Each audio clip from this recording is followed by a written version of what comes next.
Welcome to the 87th Oscars. Tonight we honor Hollywood's best and brightest.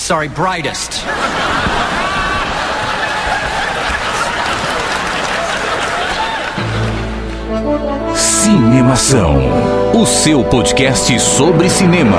Acesse nosso site cinemação.com. Cinemação.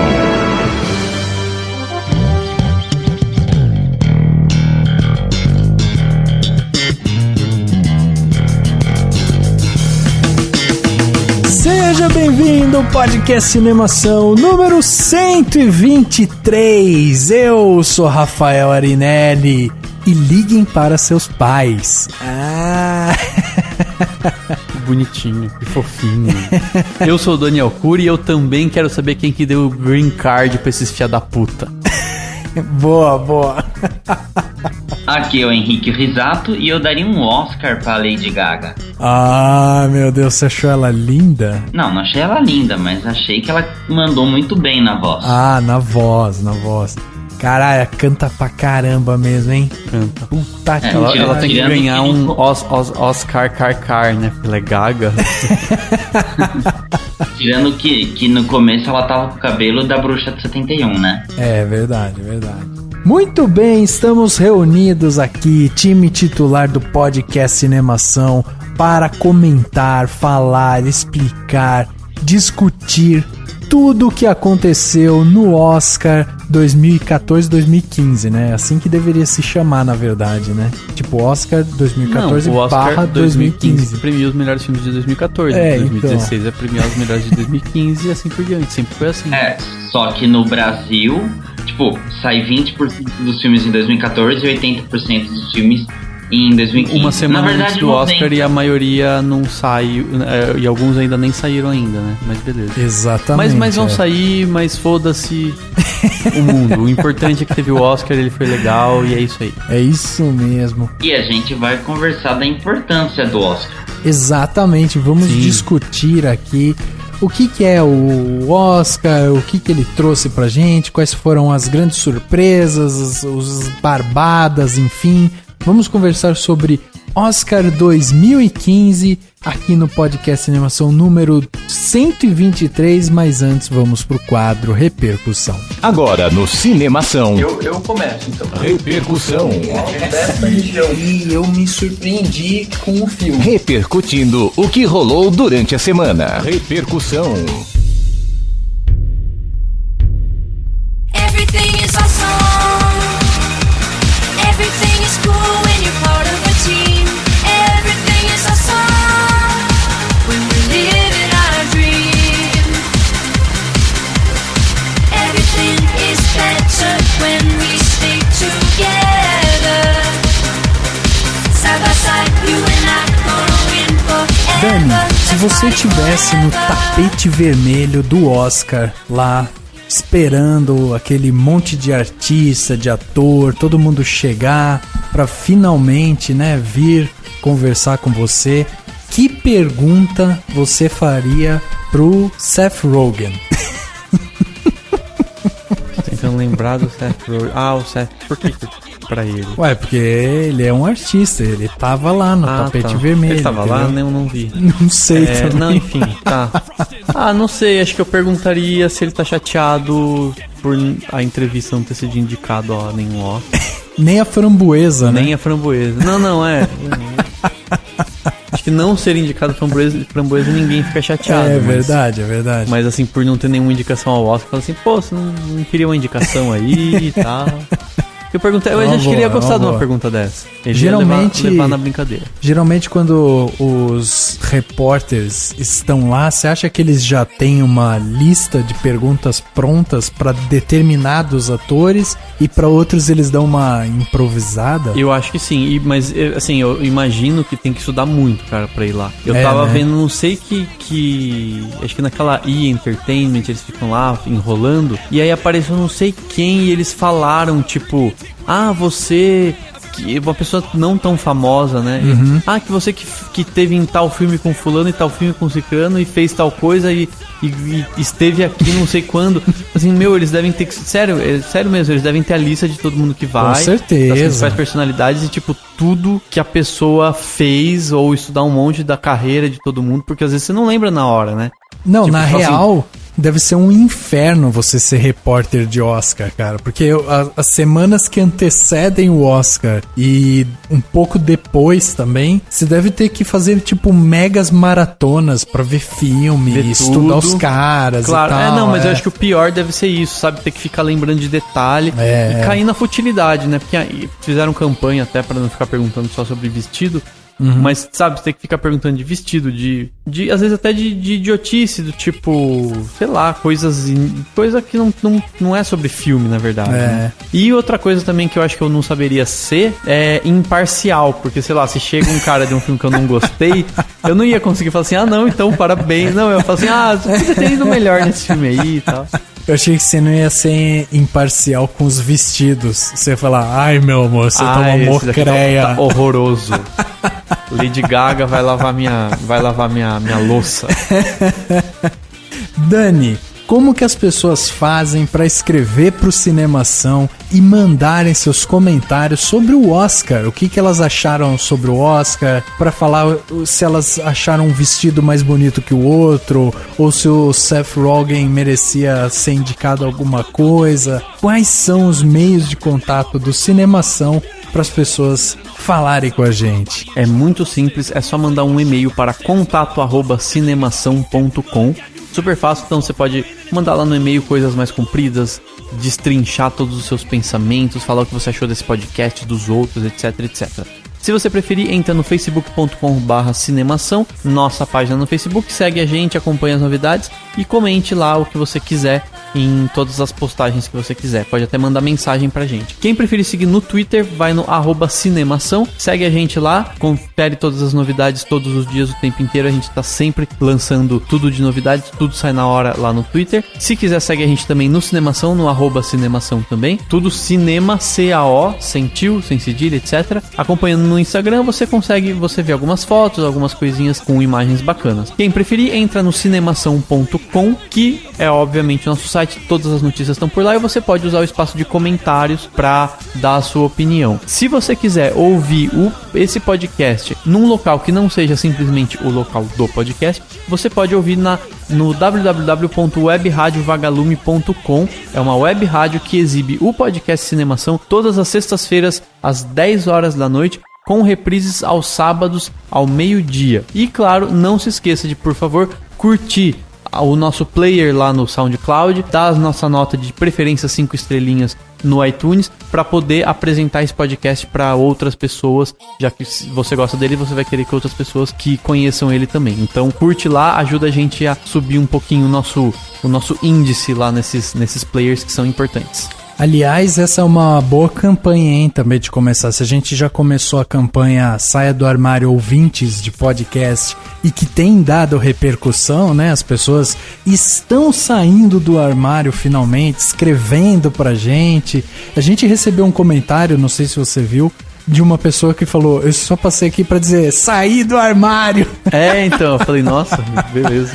Então, acho super legal essa campanha, e agora a gente tem que lançar uma segunda campanha, que é apresente o Cinemação pra mais 5 amigos, sei lá. Né? Mande por e-mail, ou só de retweetar lá no Twitter, ou de compartilhar no Facebook, já tá ótimo. E a gente tem que pensar em algum prêmio, alguma coisa, né? Tipo, a pessoa apresentou, a gente viu que teve um crescimento de audiência. Quando chegar em uma audiência X, a gente vai blá blá blá. Ó, que da hora, hein? Vamos pensar alguma coisa. Vamos pensar. Nem que seja só um chocolate, já é alguma coisa.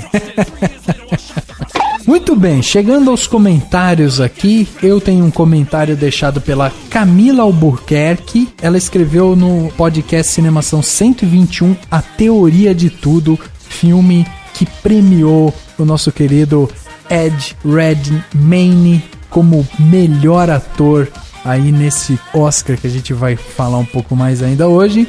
E a Camila falou o seguinte: e aí, pessoal, achei o cast muito bom e gostei do filme também, mas de certa forma acho que é inocência achar que tudo foi tão lindo e romântico quanto aparece na tela. Como vocês disseram, é uma homenagem. Estamos vendo as coisas do ponto de vista da Jane. Acreditar que o cara nunca se irrita, sempre é gente boa, que não houve traição e que a relação era naturalmente inabalável é meio ilusório pro mundo real, principalmente com ele estando na condição física que estava. No resumo, apesar de tudo, eles parecem ter uma relação bem bonita e a julgar apenas pelo filme, o final foi de uma beleza incrível. Fora que o filme se paga só pelo trabalho do Ed. E, cara, é realmente isso, o filme se paga realmente pelo trabalho do Ed. Como a gente falou, né, toda cinebiografia ela vem com um certo ar romantizado, né? Nunca é exatamente daquele jeito. É óbvio que com certeza deve ter tido muitas coisas muito fiéis assim, mas, por exemplo, vou dar um exemplo bem prático. Na cena do Teoria de Tudo, quando eles estão... O Steve Hawking sai com a Jane e eles vão no baile, né? Que tá tendo na faculdade. Eles ficam lá em pé e ele fala, eu não gosto de dançar, né? Na vida real ele deve ter falado assim, eu não gosto de dançar. Tá vendo a galera ali dançando? Eles dançam por causa disso. A roupa é mais branca, né? Por causa disso, não sei o que. Pronto, acabou a conversa, né? Agora, quando você faz uma obra cinematográfica, você coloca os dois ali. Aí tem uma luz que pega de baixo pra cima, tem outra luz assim um pouco mais avermelhada, uma luz um pouco mais quente. Você dá um ar todo romântico, a música que é colocada que é um encontro exatamente. Eu acho assim, câmera lenta, né, também.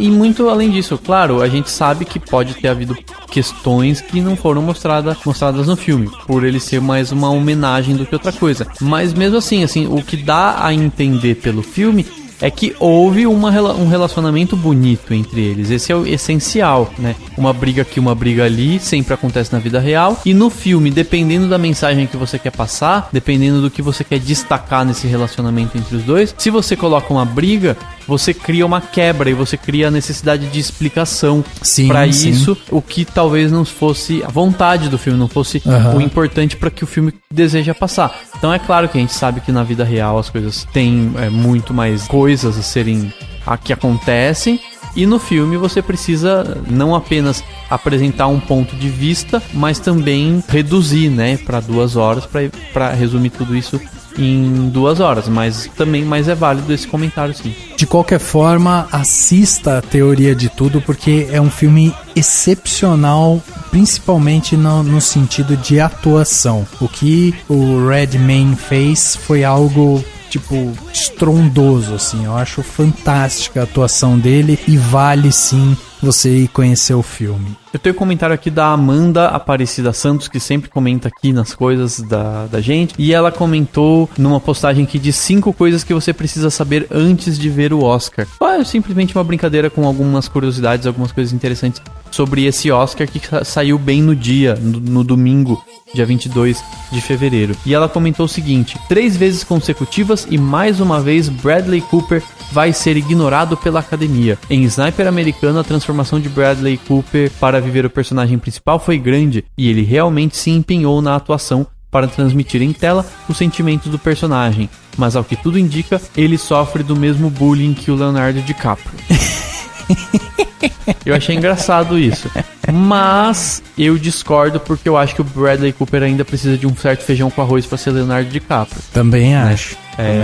Nem que eu fosse, eu nem fui tão fã do Leonardo DiCaprio no ano passado, quando todo mundo achou que ele tinha que ganhar, que o Lobo de Wall Street, bababá. Não fui tão fã, mas eu gosto do Leonardo DiCaprio, acho que ele merece ganhar o Oscar alguma vez, e acho que o Bradley Cooper é um pouquinho superestimado em alguns momentos. É um bom ator, mas não é nada tão excepcional, né? Eu também acho, cara. Não tenho essa visão tão grandiosa do Bradley Cooper. E outra, a atuação dele em Sniper Americana é uma atuação segura, uma atuação séria, uma atuação sólida, sabe? Não tem grandes roupantes de emoção ou algo que fuja muito, né, do que é a atuação em si, assim. Então você trabalha com um personagem que, sim, vive um dilema, um trauma e tal, mas, assim, realmente eu acho que ele tá bem longe do Leonardo DiCaprio.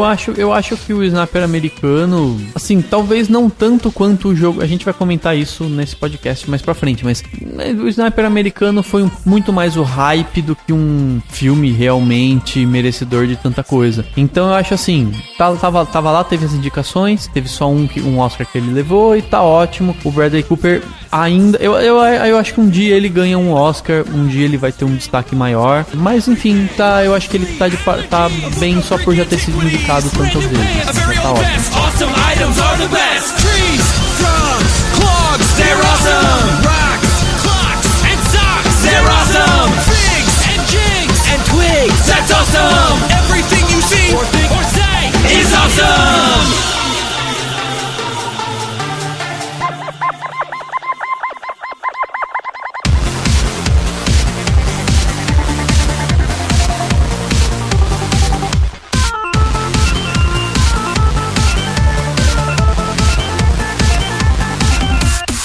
Check out this place. Check out everything.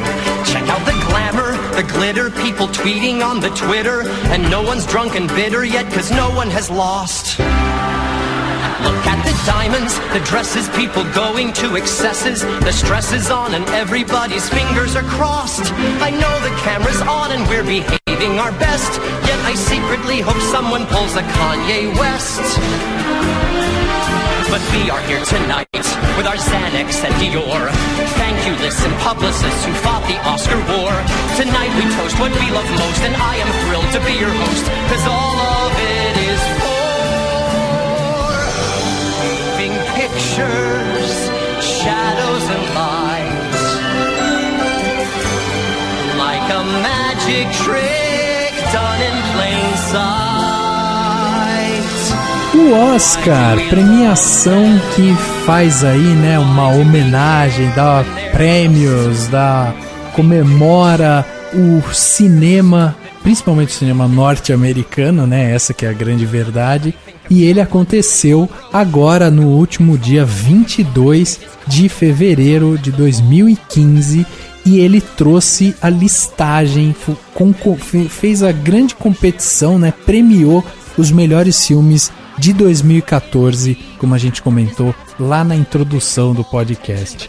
O Oscar, para quem não sabe, é um prêmio que já acontece desde 1927 em Los Angeles, na Califórnia. É um prêmio assim que já tem todo o status e todo o glamour, né, que há muito tempo, tanto que muita gente considera a principal premiação de cinema mundial. Sim. Mas não é a principal premiação mundial, né? É que é muito aqui, na verdade, premiação em si, por si só, já é uma coisa complicada, porque você homenageia algum em detrimento de outro numa coisa que é a arte, que teoricamente dá pra dizer que cada uma tem um significado diferente, independente, etc. Mas faz parte, toda premiação tem o seu viés, tem o seu objetivo. Por exemplo, você pega Gramado, o Festival de Gramado, e a premiação do Festival de Gramado visa valorizar o cinema brasileiro, e é isso que eles vão fazer. Não, exatamente. Entendeu? E daí eles pegam um filme argentino lá e falam, melhor filme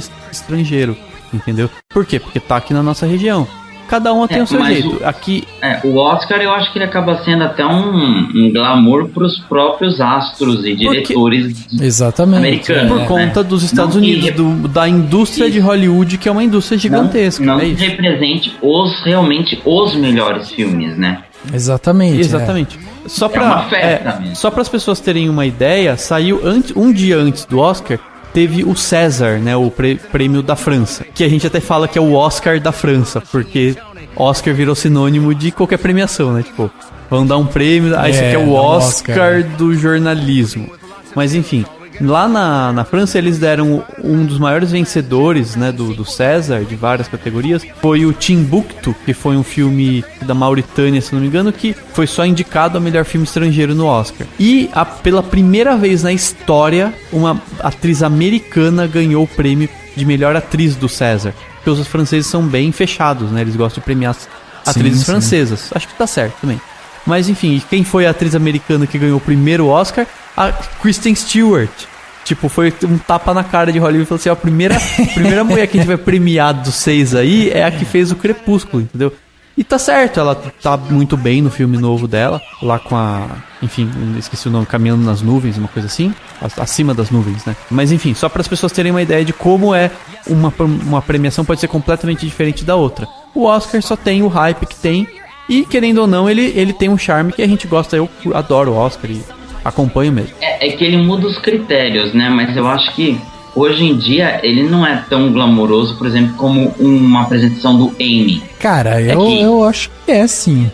Eu também acho que sim. Não... É tudo também relacionado à indústria americana, assim. Eu acho que eu acabei vendo muitas críticas negativas desse Oscar 2015. Tanto pela questão do apresentador, né, do Neil Patrick Harris, quanto a questão da qualidade mesmo dos filmes e sobre assim, eles não estavam tentando se vender, mas não o produto assim final, o filme em si, mas os atores, as produtoras, né, que são produtoras menores, né? Sim, eu acho. Quer dizer, tem a Fox Film, tem a Sony. Eu acho que é o seguinte. Eu acho que é o seguinte. Na verdade, o grande problema que o Oscar está enfrentando agora, nesse momento, é, primeiro, a crise de apresentadores. Ele não tá conseguindo achar um apresentador decente. Teve uma época que era tipo o Billy Crystal, a Whoopi Goldberg, e tinha, acho que o Steve Martin, eles meio que alternavam vários momentos. Eles estão tendo uma crise. Eles querem achar alguém, não acham, cada ano chama um e papapá. Mas lembrando que a do ano passado foi a Ellen DeGeneres, que foi bem legal. Eu gostei, mas ela teve piadas ruins também. O Neil Patrick Harris teve piadas péssimas, que eu acredito muito que não foi culpa dele, foi porque os roteiristas do Oscar são horríveis. Eles fazem piadas péssimas e o coitado tinha que fazer aquelas piadas que escreveram pra ele fazer. Como é que é? Não é ele como ator que desenvolve as piadas. Não, tem um roteiro pronto. A maioria, né? Provavelmente uma coisa ou outra. Aquela ceninha que ele faz, não sei se ele teve mão nisso, mas foi inspirada, né? Ele vai de cueca, aparece lá na frente. Só você parar pra pensar, tipo, em cenas como, sei lá, a hora que chega lá um ator pra ler, né, e tipo, anunciar uma categoria, é um discurso totalmente quadrado e engessado. E às vezes tem uma piadinha, sempre do roteirista do Oscar, né? Exatamente. Aí o cara tem que tentar antes e ver se ele consegue. Depois a gente pode falar sobre isso, mas assim, a academia tá com esse problema e no mundo hollywoodiano a gente tá com um grande abismo entre os filmes de maior qualidade pra eles e os filmes de maior bilheteria. Então o que acontece? Você pega, por exemplo, o Titanic. Titanic foi um dos maiores vencedores do Oscar e a bilheteria foi absurda no mundo inteiro. Todo mundo viu. Então provavelmente a audiência era muito boa, todo mundo queria ver o Titanic ganhando o Oscar, porque todo mundo foi no cinema. Sim, é verdade. Só que pouquíssimas pessoas foram ver Birdman, pouquíssimas pessoas foram ver A Teoria de Tudo, pouquíssimas pessoas foram ver Boyhood, pouquíssimos foram ver Whiplash. O Grande Hotel Budapeste. O Grande Hotel Budapeste. O Grande Hotel Budapeste ainda teve uma das melhores bilheterias, mas baixíssima, mas né, mesmo assim baixa. Então assim, e isso eu tô falando no mercado como um todo e incluindo os americanos também. Então tirando os cinéfilos, as pessoas que gostam, a bilheteria foi baixa. Aí o que acontece? Tipo, pro grande público, eu tô vendo um monte de filme que eu não vi sendo premiado. Exatamente, exatamente. A grande questão é porque hoje em dia não dá pra negar que os blockbusters são os filmes de super-heróis, quadrinhos. E que não são tão bons assim. Vamos combinar que poucos se destacam, entendeu? Se você parar pra pensar artisticamente. Ele faz uma piada disso na música. E depois, a hora que o Liam Neeson, que foi o apresentador, que mais obviamente estava lendo, dava pra ver os olhinhos dele, assim, lendo o teleprompter, também fez uma crítica sobre esses filmes de super-heróis, de quadrinhos e tudo mais. E depois disso, ontem, o James Gunn, que é o diretor do filme Guardiões da Galáxia, ele, no Facebook pessoal dele, comentou sobre isso. Ele falou que os filmes de quadrinhos, eles deveriam ter mais destaque dentro do Oscar. Por exemplo... É a opinião dele que é diretor. Um filme muito bom. Pra melhor filme, por exemplo. Cara, mas a que não gente teve ainda... nenhum que mereça essa... Então faça um, então tem que fazer filme de super-herói decente, muito bom. Não tem, Henrique. Eles não encaram, por exemplo... Não, calma aí, como não encaram? Vamos parar pra pensar nos filmes indicados nesse ano. A gente teve muito forte Boyhood, que tinha lá 12 anos de filmagem, não sei o que, uma história, sabe, mais crua e tal. Aí você pega O Grande Hotel Budapeste, uma história muito teatral, né, com cores muito vivas e tal, totalmente diferente. Você tem um Birdman com plano sequência, que você não vê isso todo dia e tal. Aí, se você for pegar Guardiões da Galáxia, Capitão América 2, por exemplo, sei lá, for pegar os melhores filmes que a gente teve de super-herói, você vai ver que é uma fórmula engessadinha, é aquilo ali. Você tem o super-herói, você tem o problema e você tem a solução que eles vão resolver e que você não tem grandes conflitos. Então esses filmes de super-herói, por mais que eles sejam muito bem produzidos, por mais que eles levem o grande público pro cinema, eles não inovam em nada dentro do cinema. É muito difícil você chegar lá e falar, caralho, que puta história, olha como esse filme foi filmado de uma forma diferente. Você já parou pra imaginar, tipo, um Capitão América em plano sequência? Jamais, não, entendeu? Sim, mas isso é culpa de quem? Dos diretores e dos atores. Então, do roteiro. E é por isso que eles não concorrem a melhor filme. Não, mas isso que eu tô falando. Eles não têm espaço, eles não têm chance de concorrer. Foi o que o James Gunn falou. Os diretores deviam ter mais ideias pra poder concorrer de pau a pau, porque como a gente acabou de falar, esses filmes que concorreram ao Oscar, que são primorosos, a maioria deles tem um podcast pro pessoal ouvir aqui no Cinemação, mas assim, todos foram feitos como filmes artes, ou basicamente isso. Esses filmes de super-herói, eles acabam tendo uma formulazinha, e os diretores encaram assim, e esses filmes é que tiveram maiores bilheterias, tipo, a galera foi mais assistir, por exemplo, Guardiões da Galáxia, por exemplo, apenas, do que o Grande Hotel Budapeste. Sem dúvida, e outra, não é nem os diretores. Então, ele não é um reflexo do que o público mais tá vendo. Exatamente. Ele é um reflexo do público que gosta de cinema. É por isso que eu falei, é um prêmio, cada vez mais ele vai fechando, assim, ele não é tão popular, ele tem um glamour. O grande problema... Hoje em dia, quem assiste o Oscar é quem vai, eu vou no cinema ver os filmes do Oscar, que são salas não tão lotadas e por aí vai. Só pra gente ver um exemplo, eu tô lembrando aqui, os últimos Oscars que tiveram grandes bilheterias indicadas foram no Oscar de 2011, que o Toy Story 3 foi indicado ao Oscar de melhor filme, e ele ganhou de melhor animação, né, e foi indicado a melhor filme. E na minha opinião, uma indicação merecida, embora não merecesse ganhar o Oscar de melhor filme. Eu acho, né?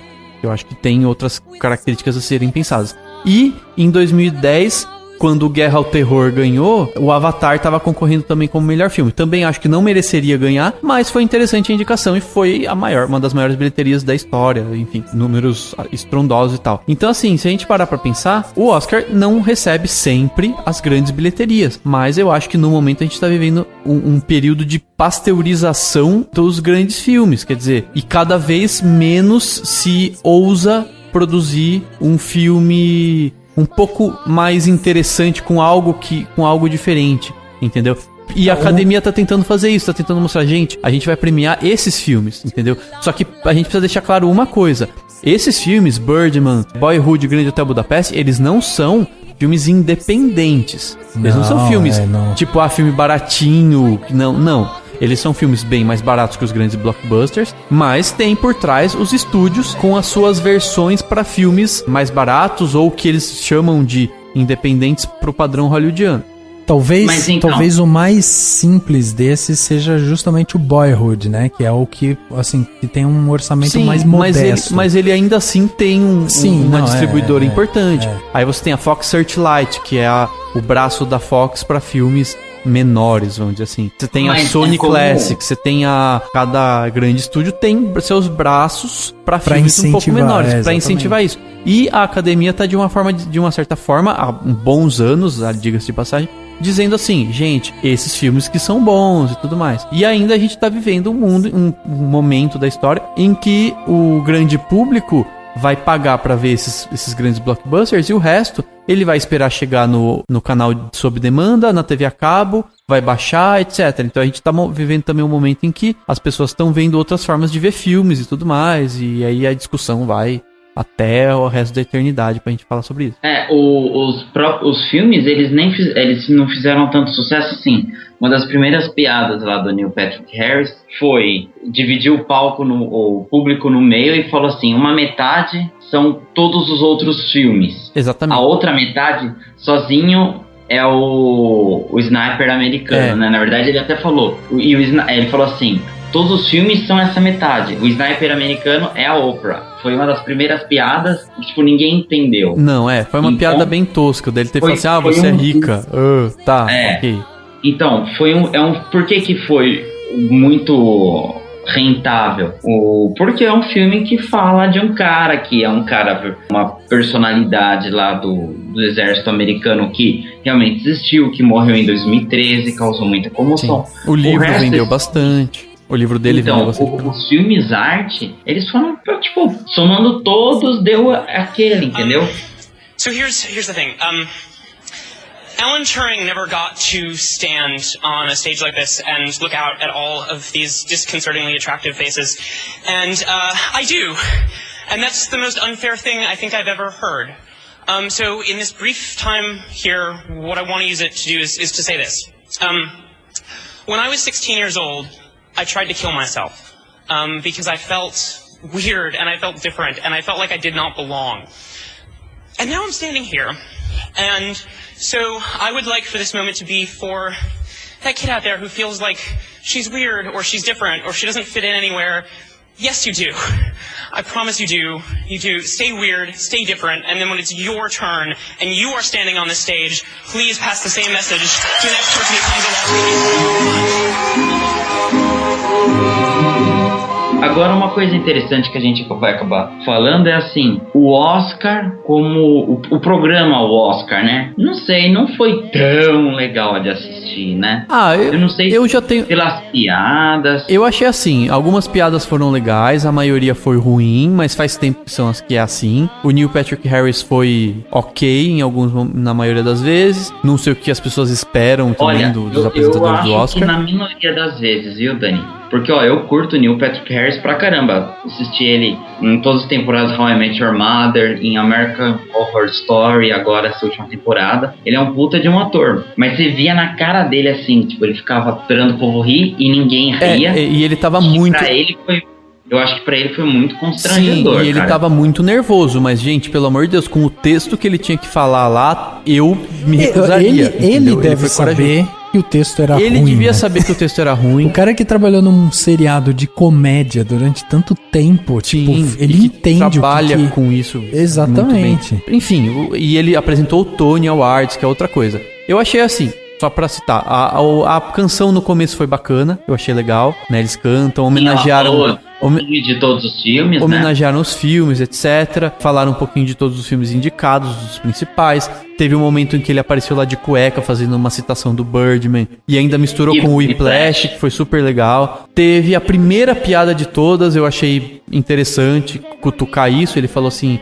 ele usou o termo... Ele foi falar brightest, né? Tipo, os mais brilhantes. Ele falou whitest, que seria os mais brancos. Aí ele falou, desculpa, errei, tudo bem. Isso porque o Oscar foi criticado por não ter... Acho que pela primeira vez em muitos anos não tinha nenhum ator negro indicado nas principais categorias. O Selma foi totalmente deixado de lado, né? Essa discussão, essa discussão eu acho assim. Eu acho que a crítica que tem que ser feita na minha opinião, o Selma foi um pouco deixado de lado e o Jogo da Imitação ganhou muito destaque. Pra mim, isso é o grande problema. O fato de ser uma premiação mais branca e masculina, ser uma premiação extremamente branca e extremamente masculina, é só reflexo de Hollywood. Hollywood é assim. Hollywood não faz poucos filmes para negros, faz poucos filmes. É um acaso também. Talvez os atores negros dos Estados Unidos não tenham pego bons Porra, papéis. o David Oyelowo foi super elogiado pelo Martin Luther King. Por isso que eu falei, uma coisa é você chegar e falar assim, ai, não tem negros. Não. Ok, isso é um Mas se você reflexo for parar de pra Hollywood. pensar, a Jennifer Aniston também foi super elogiada e, no entanto, não tava lá. Eu acho que esse discurso de ficar falando toda vez quando acontece que um negro não aparece, que o viado não é premiado, que não sei o quê, eu acho um discurso muito batido também e um pouco, sabe, maçante. Não, mas a questão não é essa. Vão ficar nisso? Não, eu acho assim, a luta, a importância tem que ser na igualdade geral. Ou seja, Hollywood podia usar mais atores negros no elenco de uma forma geral. Por exemplo, estão falando agora que o próximo James Bond seria aquele ator, o Idris Elba, que, porra, seria sensacional. Enfim, essas coisas. E aí, consequentemente, por exemplo, a Ava DuVernay, né, que é a diretora do Selma, ela poderia ter sido indicada a melhor diretora. Apesar de eu não ter visto ainda o Selma, não tive a oportunidade de ver, vou correr pra ver. Mas, assim, ela poderia ter sido indicada. E aí, você pode dizer assim, pô, sacanagem. Pô, indicaram aquele babaca do Jogo da Imitação. Tem aquele filme medianinho, vagabundinho, e não levaram ela. Aí, beleza. No último podcast, você disse até que ele era tipo um telefilme, né, Daniel? Exatamente, o Jogo da Imitação, mas até aí, ô Dani, eu acho, é por isso que eu acho assim, ó, que esse discurso de racismo, sabe, de algum tipo de racismo, eu acho que é um discurso, tipo, que já tá enterrado, sabe? Quando você pega a diretora, a CEO, a presidente do Oscar, é uma mulher negra. Eu tenho pra mim, guardado no meu coração, um dos Oscars que pra mim foi uma das maiores injustiças que eu lembro de ter visto, que foi quando o Champagne perdeu o Oscar pro Denzel Washington em Dia de Treinamento. Sim. O Champagne tinha feito aquele filme de amor, que ele fazia um cara com problema mental e tal, uma interpretação que eu tinha ficado maluco com a interpretação dele.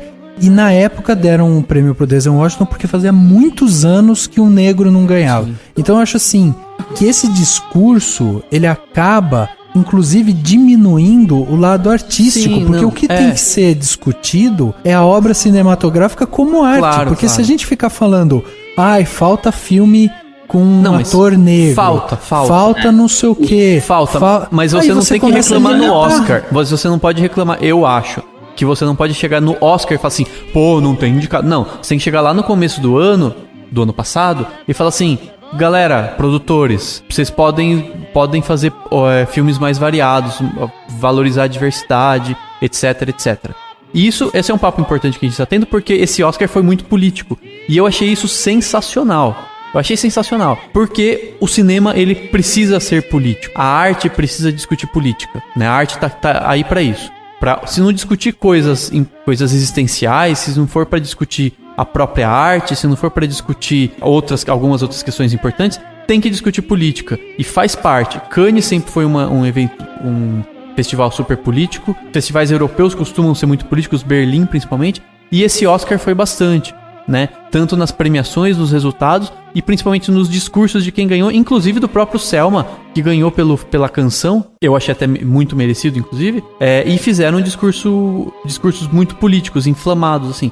Eu acho isso genial e eu acho que o Oscar tem que ser assim, né? Não sei o que vocês acham, mas eu acho que... E daí a gente pode citar, se vocês quiserem, eu posso citar os momentos que eu achei interessantes. Mas você acha que ele tem que ser... Eu não entendi agora o seu argumento, porque primeiro você falou que a gente não pode discutir isso no Oscar, que tem que discutir isso antes. Eu tô falando das pessoas que criticaram... Calma lá, uma coisa é as pessoas que criticaram o Oscar porque não tem indicados negros, entendeu? Isso eu acho que não é uma crítica válida, na minha opinião. Né? Mas é uma crítica válida a Hollywood. Você pode fazer essa crítica à estrutura hollywoodiana como uma estrutura essencialmente branca e masculina. Se você vê, por exemplo, acompanhar o Facebook da Gabi Egito, que gravou já com a gente aqui, que mora em Los Angeles, ela critica muito isso.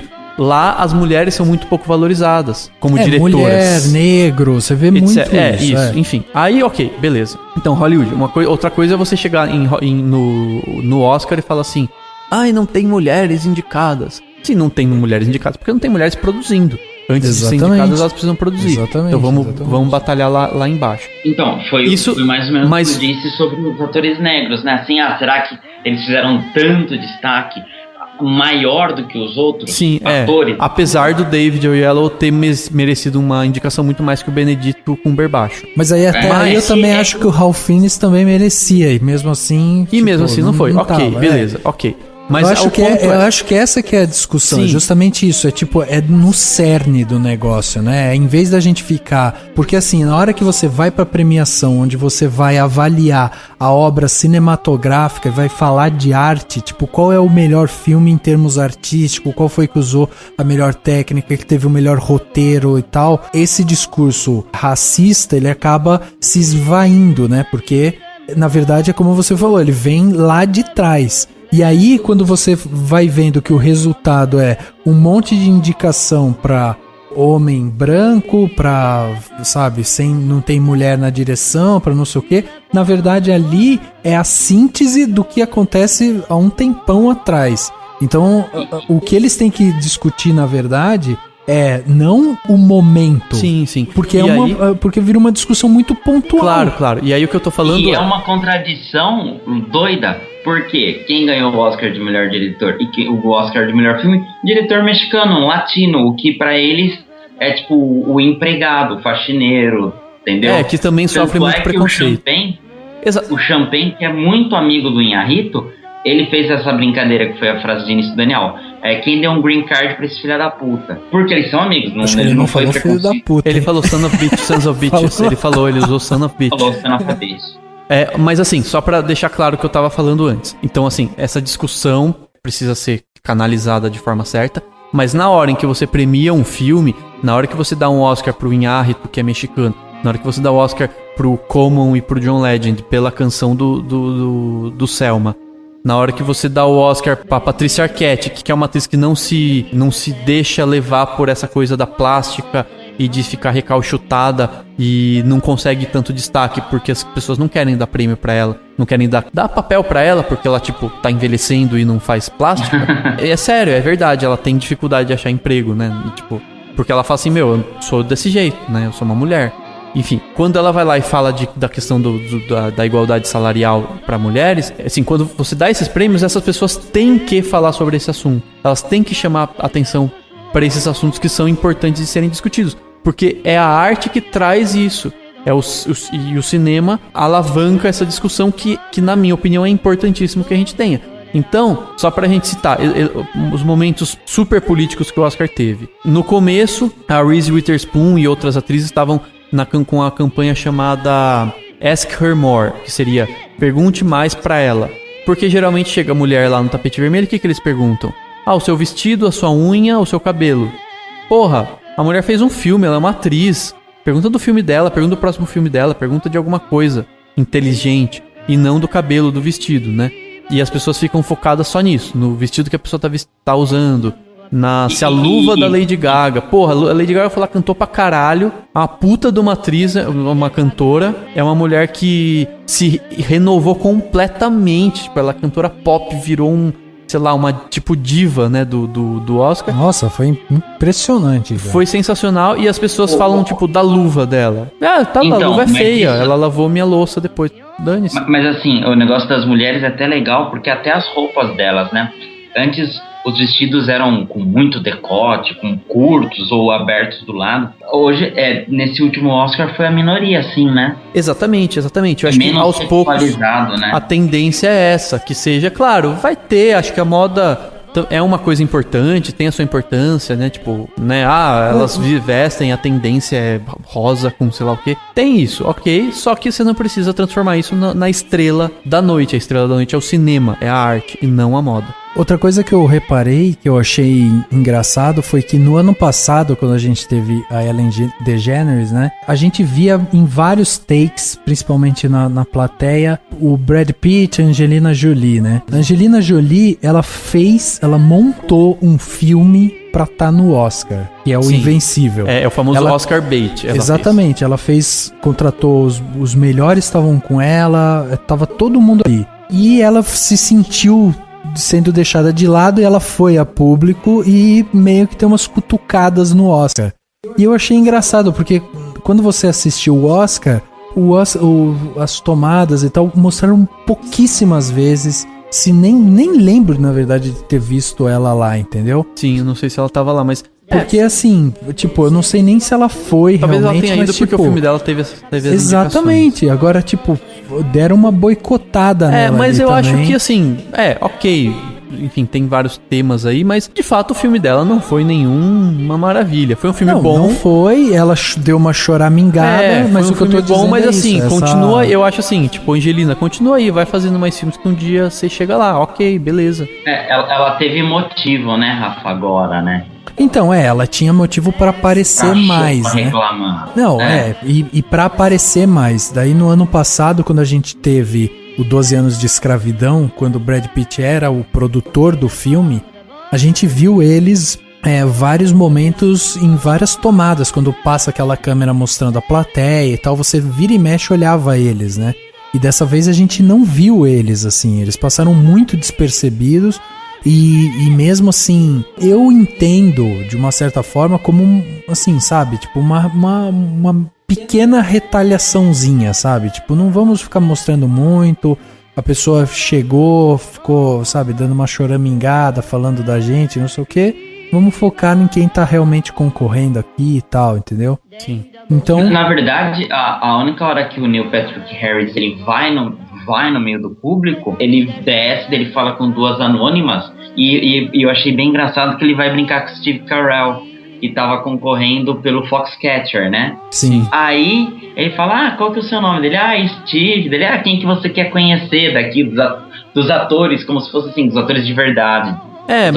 Foi a piadinha, foi legal que o Steve Carell entrou na brincadeira. Eu quero conhecer o Ed Norton, né, o Edward Norton. E foi engraçado porque todo mundo se surpreendeu com o Steve Carell, porque, que nem o Rafa, que é super fã da série The Office, é um ator basicamente de comédia, né? E então ele fez um papel que mesmo que ele tava por baixo de uma puta maquiagem, aparentemente é um excelente filme, né? Sim, mas pode ser que tivesse combinado também, né? Às vezes muitas vezes eles combinam essa brincadeira. Lógico. Mas foi uma piada que funcionou. Não, sim, pode ter combinado, mas o que eu quis dizer foi assim, ele não babou muito ovo pra outros atores, entendeu? Sim. We have fought for everybody else's equal rights. It's our time to have wage equality once and for all, and equal rights for women in the United States of America. When the glory comes, it will be ours. It will be ours. Oh, one day, when the war is won, we will be sure. We will be sure. Oh, glory, glory, oh, glory, glory. Só pra voltar nas questões políticas, tipo, quando o melhor curta de documentário ganhou, a moça que recebeu o Oscar, ela falou um tema super polêmico e que é importante ser tocado, porque o Crisis Hotline, que é o curta de documentário que ganhou o Oscar, ele fala sobre esses telefones que as pessoas ligam quando estão desesperadas, quando estão precisando de ajuda, etc. E ela falou que o filho dela se matou. Falou assim, meu filho se suicidou e a gente precisa falar sobre isso, sobre esse assunto, sobre depressão, suicídio, etc. Então isso foi um outro tema abordado no Oscar, que ela falou lá e deixou. Depois foi uma bosta porque o Neil Patrick Harris fez uma piada idiota sobre o vestido dela, né? Tipo, acho que ele tentou assim, vamos tentar dar uma quebrada, dar uma né, quebrada, mas não ficou legal, entendeu? Porque ela falou de um assunto muito sério. Mas ok, aí um pouco depois, o Graham Moore, que foi o roteirista do Jogo da Imitação, ganhou o Oscar. Eu fiquei muito puto, porque tipo, é o pior roteiro que tinha pra ganhar o Oscar, deram pra ele.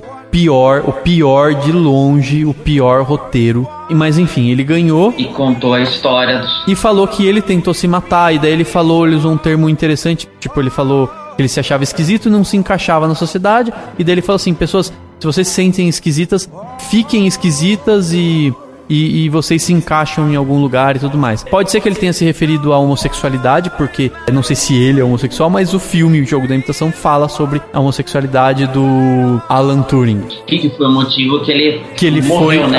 Ele foi condenado à morte, enfim. E aí, enfim, ele falou isso, fez um discurso bem legal, ainda bem, porque senão teria sido o desastre da noite, né? Pelo menos ele serviu pra dar esse discurso, porque foi o Oscar menos merecido da noite, assim.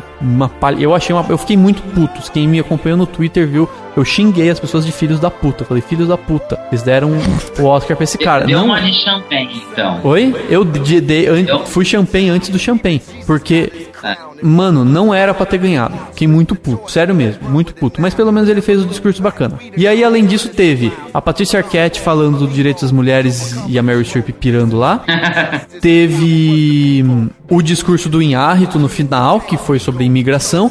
E teve o John Legend e o Como, que fizeram um discurso, tipo, digno de Oscar. De Oscar, digno de Martin Luther King mesmo, assim, um negócio fenomenal. O discurso deles foi fenomenal.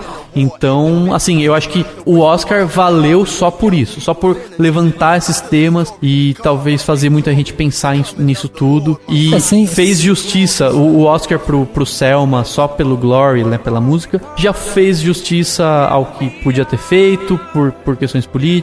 Num momento belíssimo do Oscar, no momento, né, quando eles cantaram, todo mundo chorou emoção, e tudo mais. Exatamente. Todo mundo ficou emocionado, a música é muito emotiva, que foi o que deu o Oscar pra ela é muito inflamada, né? É porque aqui no Brasil, a gente, quanto à escravidão, aqui no Brasil a gente só lembra da Princesa Isabel e da Lei Áurea, que é lá em 1800, né?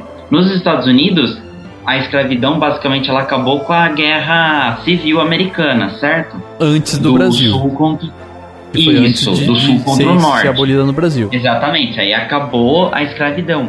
Mas o que aconteceu lá ficou tão separado, era assim, calçada dos brancos, calçada dos negros, escola de brancos, escola do negro. Então aqui no Brasil a gente não teve muito disso, até pela diversidade populacional.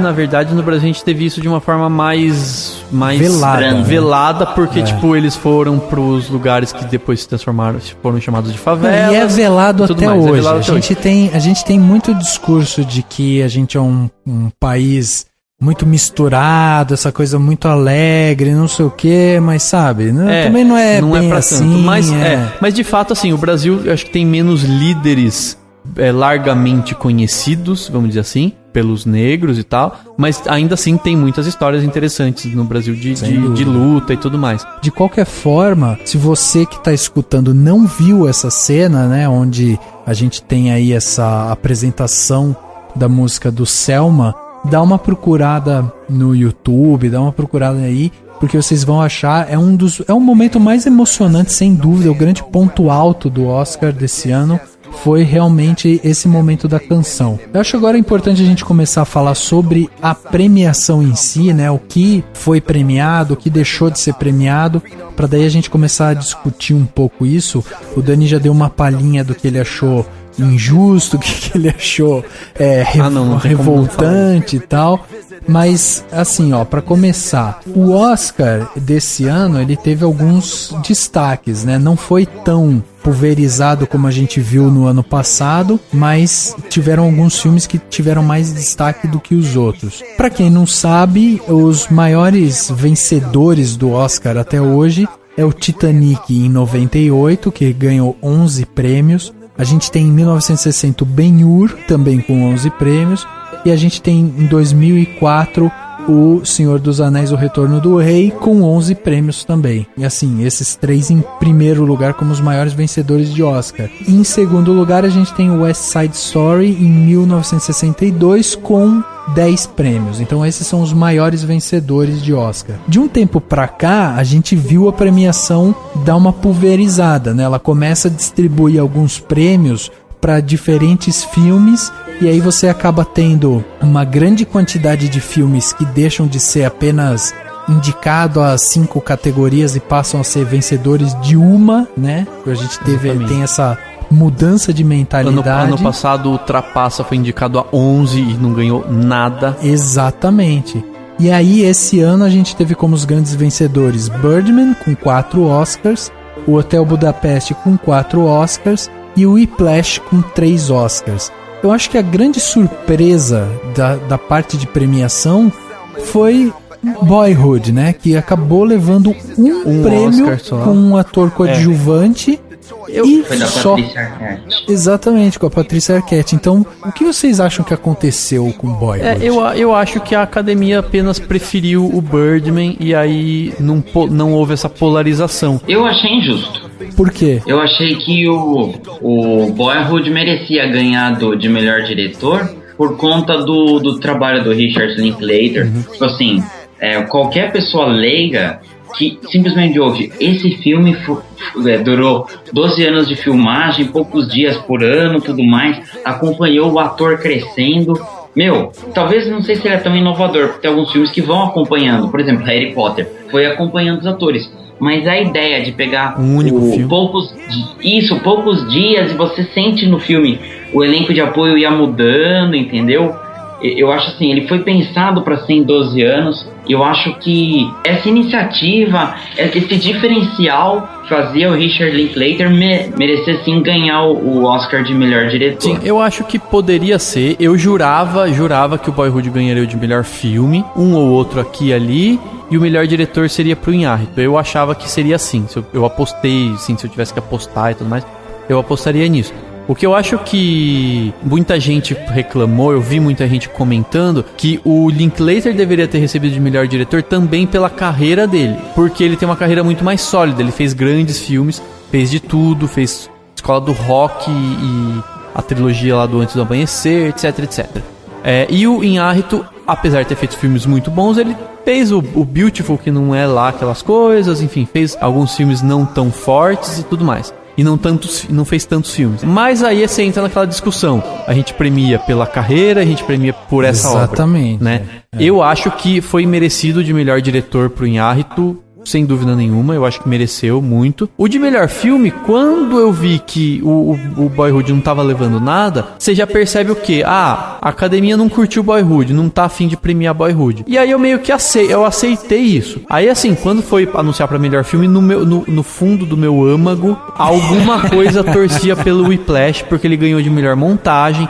Existe aquela teoria de que melhor montagem, consequentemente, é o melhor filme, o que não vem acontecendo faz bastante tempo no Oscar. Mas, no meu fundo, eu tava torcendo, falei, putz, eles podiam falar o Whiplash, seria sensacional, tipo, a surpresa da noite. Não foi, mas também não acho que não foi merecido. Eu acho que o Birdman mereceu o destaque que teve, mereceu ser o campeão da noite, de certa forma, porque foram os principais prêmios, né? Roteiro, diretor e... Não cara, eu acho que o Birdman acabou vencendo muito também porque mostra os bastidores lá da Broadway, um ator, o quanto que o ator sofre. Sim, tipo assim, é a metalinguagem da arte, ele fala de arte e eles tendem a premiar, que nem como foi com o Artista, né? O filme O Artista faz uns anos já que ganhou, não vou lembrar o ano exato. Mas tipo, o Artista ele ainda foi mais inovador, foi preto e branco. Não, isso não é inovador, isso não, tá, ok. Ele teve esse diferencial, mas o Birdman foi, tipo, teoricamente numa tomada só, né? Não foi, mas teve essa pegada. Então, assim, cada um tem as suas habilidades técnicas, as suas técnicas. Mas que vem a briga daí de se foi inovador ou não. Não, a questão não é ser inovador ou não. A questão é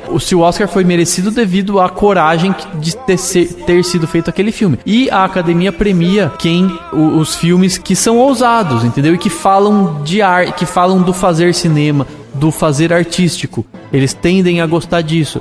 E o que o Birdman é uma grande metáfora do próprio fazer cinema e dos atores e do fazer teatro, sim, etc, sim. etc. Eu tenho uma teoria que, pra mim, na minha cabeça, tava assim, ó. O Iñárritu já tinha levado um Oscar, né, quando ele pegou melhor roteiro original. Sim. Então ele já tinha ganhado ali. Quando ele ganhou o melhor roteiro original, eu falei, eu acho que ele não vai levar melhor diretor, porque ele vai concorrer cabeça a cabeça com o melhor filme, e aí, consequentemente, como ele escreveu, dirigiu e, né, fez o filme, se ele ganhar melhor filme, ok. Então eu olhei e falei, ele ganhou o melhor roteiro original. Eu tava torcendo no melhor diretor pro Wes Anderson, porque eu acho o trabalho dele muito bom, assim, tipo, pra mim o filme que eu mais gostei dessa linha dos filmes do Oscar foi o Grande Hotel Budapeste, e aí na minha cabeça era, Wes Anderson vence melhor diretor e o Iñárritu vai ganhar com Birdman melhor filme, era isso que eu tinha pensado. O Iñárritu ganhou com melhor filme e melhor roteiro original, tá bom, ok, o cara, tipo, mostrou que obviamente que a direção dele foi impecável, entendeu? Se ele fez um roteiro e ganhou o melhor filme, obviamente que ele tem uma direção impecável. Agora, o fato dele ter ganhado o melhor roteiro, o melhor diretor e melhor filme mostra realmente que a academia primou justamente por esse discurso, né, que tinha de uma metalinguagem, uma coisa um pouco mais filosofal do que poderia ter, né? Porque os outros filmes são muito mais diretos, né? São mais focados em um detalhe. Você não é um filme que te leva a ficar pensando e a discutir. Eu acho que daí a grande chave tá no fato de que o Boyhood não levou mais nada. Porque se ele tivesse levado, por exemplo, ele tinha muitas chances de ganhar de montagem. Tava todo mundo apostando nisso. Por que montagem? Porque foram 12 anos de material coletado pra você montar num filme coeso. Isso é um puta de um trabalho de montagem. Mas foi, na minha opinião, foi muito justo que o Whiplash tenha ganhado. Por quê? Porque a montagem do Whiplash é também, assim, o primor do primor. É genial a montagem do Whiplash. E, só para as pessoas entenderem, o Birdman não foi nem indicado para melhor montagem. Por quê? Porque ele foi todo montado previamente. Como ele tinha que ser aquela sequência de fatos certinho, não tinha cortes, era para ser uma coisa única. Então o montador não tinha opção. Tipo, eu tenho que cortar aqui e terminar aqui, eu não tenho nem o que mudar. Então a montagem foi totalmente engessada. Tipo, era uma coisa só e pronto. Então o montador você não pode dar prêmio pra ele. Tipo, ele não foi nada criativo. Ele fez o que o roteirista falou, ele fez o que tava no planejamento todo do filme. E seria um chute no saco da... Não, ele nem foi indicado. Não, eu sei, mas já pensou se ele fosse indicado e ganhasse? Tipo, um chute no saco dos montadores. Exatamente. Fala, pô, quem ganha é o cara que não montou, né? Exatamente. E aí, assim, o que acontece? Como o Boyhood não levou nada, não levou o melhor roteiro original, acho que também não merecia, mas enfim, não levou. Não levou montagem, não levou outras categorias e só o de melhor atriz coadjuvante, você fala assim, a academia não curtiu tanto assim o Boyhood, acharam bacana e ok, entendeu? Então, e na minha opinião, a Patricia Arquette só ganhou porque não teve nenhuma grande atuação de atriz coadjuvante, entendeu? Mas ela merecia, eu acho que ela mereceu, ela fez um trabalho muito bom, mas não teve nenhuma que se destacou tanto assim. E aliás, a gente teve uma gama muito fraca nessa parte de atriz coadjuvante e melhor atriz, né, cara? Porque a hora que eu tava vendo as melhores atrizes, na principal categoria, né, melhor atriz, eu tava olhando, eu falei, cara, é tão barbada a Julianne Moore ganhar, porque assim, ela é a que destoa de todas as outras. As outras estão numa média, sabe? Você vê assim uma atuação muito parelha. E a Julianne Moore, ela tem um filme que entregaram pra ela e falaram, esse filme é seu. Sim, o filme da vida dela tal, e que exatamente. Ela manda muito bem. Mas assim, e se você parar pra pensar, na minha opinião, ainda tem pessoas que não mereciam ter sido indicadas. Por exemplo, eu não acho que a Felicity Jones precisava ter sido indicada. Eu acho que ela não foi uma... Nossa! Não. Em atriz coadjuvante, teve a... Como vencedora, você fala? Não, indicada a atriz coadjuvante... A gente teve... Emma Stone do Birdman. A Emma Stone, eu até gostei dela, mas ok, aceito a sua crítica, mas, a Keira Knightley no Jogo da Imitação, tipo, aliás, nada nesse filme. Então, mas parece que não tem. Entendeu? Aí... Nada desse filme é bom. Cara, esse filme, ele é um filme mediano, ele é legal, assim, tipo, tô em casa vendo o filme, vou ver o Jogo da Imitação, ok, ele é bacana, mas não pra ser indicado a nada no Oscar. E ele foi indicado a um monte de coisa e ainda ganhou de melhor roteiro. Eu fiquei indignado com isso, cara. Isso é politicagem do Harvey Weinstein lá, que é o cara da Warner lá e tal. Mas enfim.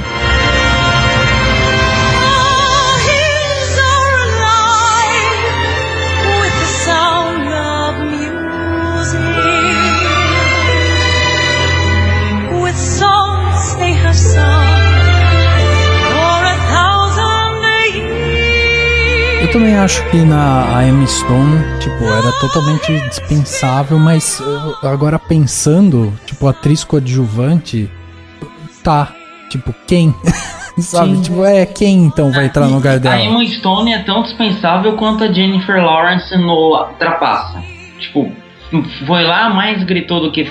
Tipo, a atuação dela foi gritar. Não, eu acho que assim, ok, mas o que a gente tá dizendo tipo, não teve mais nenhuma grande atriz, talvez, que a gente tenha lembrado. Talvez seria um pouco coerente, não sei se teve diferença de data de lançamento, porque pro Oscar tem que ter umas regras de data de lançamento, mas se a Kristen Stewart tivesse sido indicada. Eu não assisti o Acima das Nuvens, mas falaram que ela tá excelente no filme. E se ela tivesse sido indicada, talvez teria uma coerência lá com o Caesar e com outras premiações que falaram, pô, você mandou muito bem nesse filme. E ainda teve a Meryl Streep. Mano, pra quê? Pra que a indicação dela? Sério, pra quê? Alguém explica. Ela tem que quê? estar lá. Ela tem que estar lá. Puta que pariu. Ela tem a cota, né? Ela tem a cota, tipo, a cota de idosa. Mano, 19 indicações. Era a cota de Meryl Streep. Não precisava, sabe? Você vê, acho que nem ela. Acho que ela deve ter falado assim, puta que pariu, me indicaram, vai se fuder. Ela deve ter pensado assim, não é possível. Ela nem queria ter ido, ela queria ter ficado em casa. Certeza. Vamos relembrar aqui então, ó. A gente teve como grande vencedor da noite o Birdman, que ganhou melhor filme, melhor diretor, melhor roteiro original e melhor fotografia. Acho que não tivemos... Fotografia, aliás, sensacional. Ótimo, exatamente. Super merecido. Principalmente por conta... Não concordo. O que você achava? Melhor fotografia, eu não daria pro Birdman. Eu teria dado pro Grande Hotel Budapeste. O Grande Hotel Budapeste, ok. Poderia, assim, não seria desmerecido. Muita gente tava pensando que seria o Roger Deakins pelo Invencível. Mais porque o Roger Deakins é aqueles diretores de fotografia fodões que tá... Que mais uma vez prova que a Angelina Jolie estava tentando se cercar de pessoas oscarizáveis, né? Tipo, ela queria realmente levar alguma estatueta com o nome dela na direção, e que o que não rolou realmente dessa vez pra ela. Mas, eu acho que só pra completar, o Roger Deakins, ele teve 12 indicações ao Oscar na vida dele e nunca ganhou. Exatamente. Então, todo mundo tava achando, vai ser a coroação, e ele já tá... Não sei se ele tá velho a ponto de não trabalhar mais, mas ele não é um novinho, né? Então, muita gente achou que, enfim, o veterano pode ser que ganhe. Mas eu achei muito merecido pro Lubeski lá do Birdman, que o trabalho foi fenomenal, e a pessoa que entende de plano sequência fala que é um negócio, assim, absurdo que ele fez. Não, se fosse entregue pra o Grande Hotel Budapeste ou pra Birdman, tava bem entregue, sim. Eram os dois grandes favoritos, foi pra Birdman, e foi bem entregue. A fotografia do Grande Hotel Budapeste também é fantástica.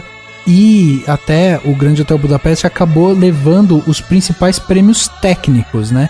Se você olhar que ele levou melhor trilha, melhor design de produção, melhor maquiagem e melhor figurino. 4 Oscars também, assim como o Birdman. Enquanto o Birdman ganhou as principais categorias em termos de, vamos dizer, de visual, né? Essa parte assim um pouco mais conceitual, né? O Hotel Budapeste acabou levando os Oscars técnicos mesmo.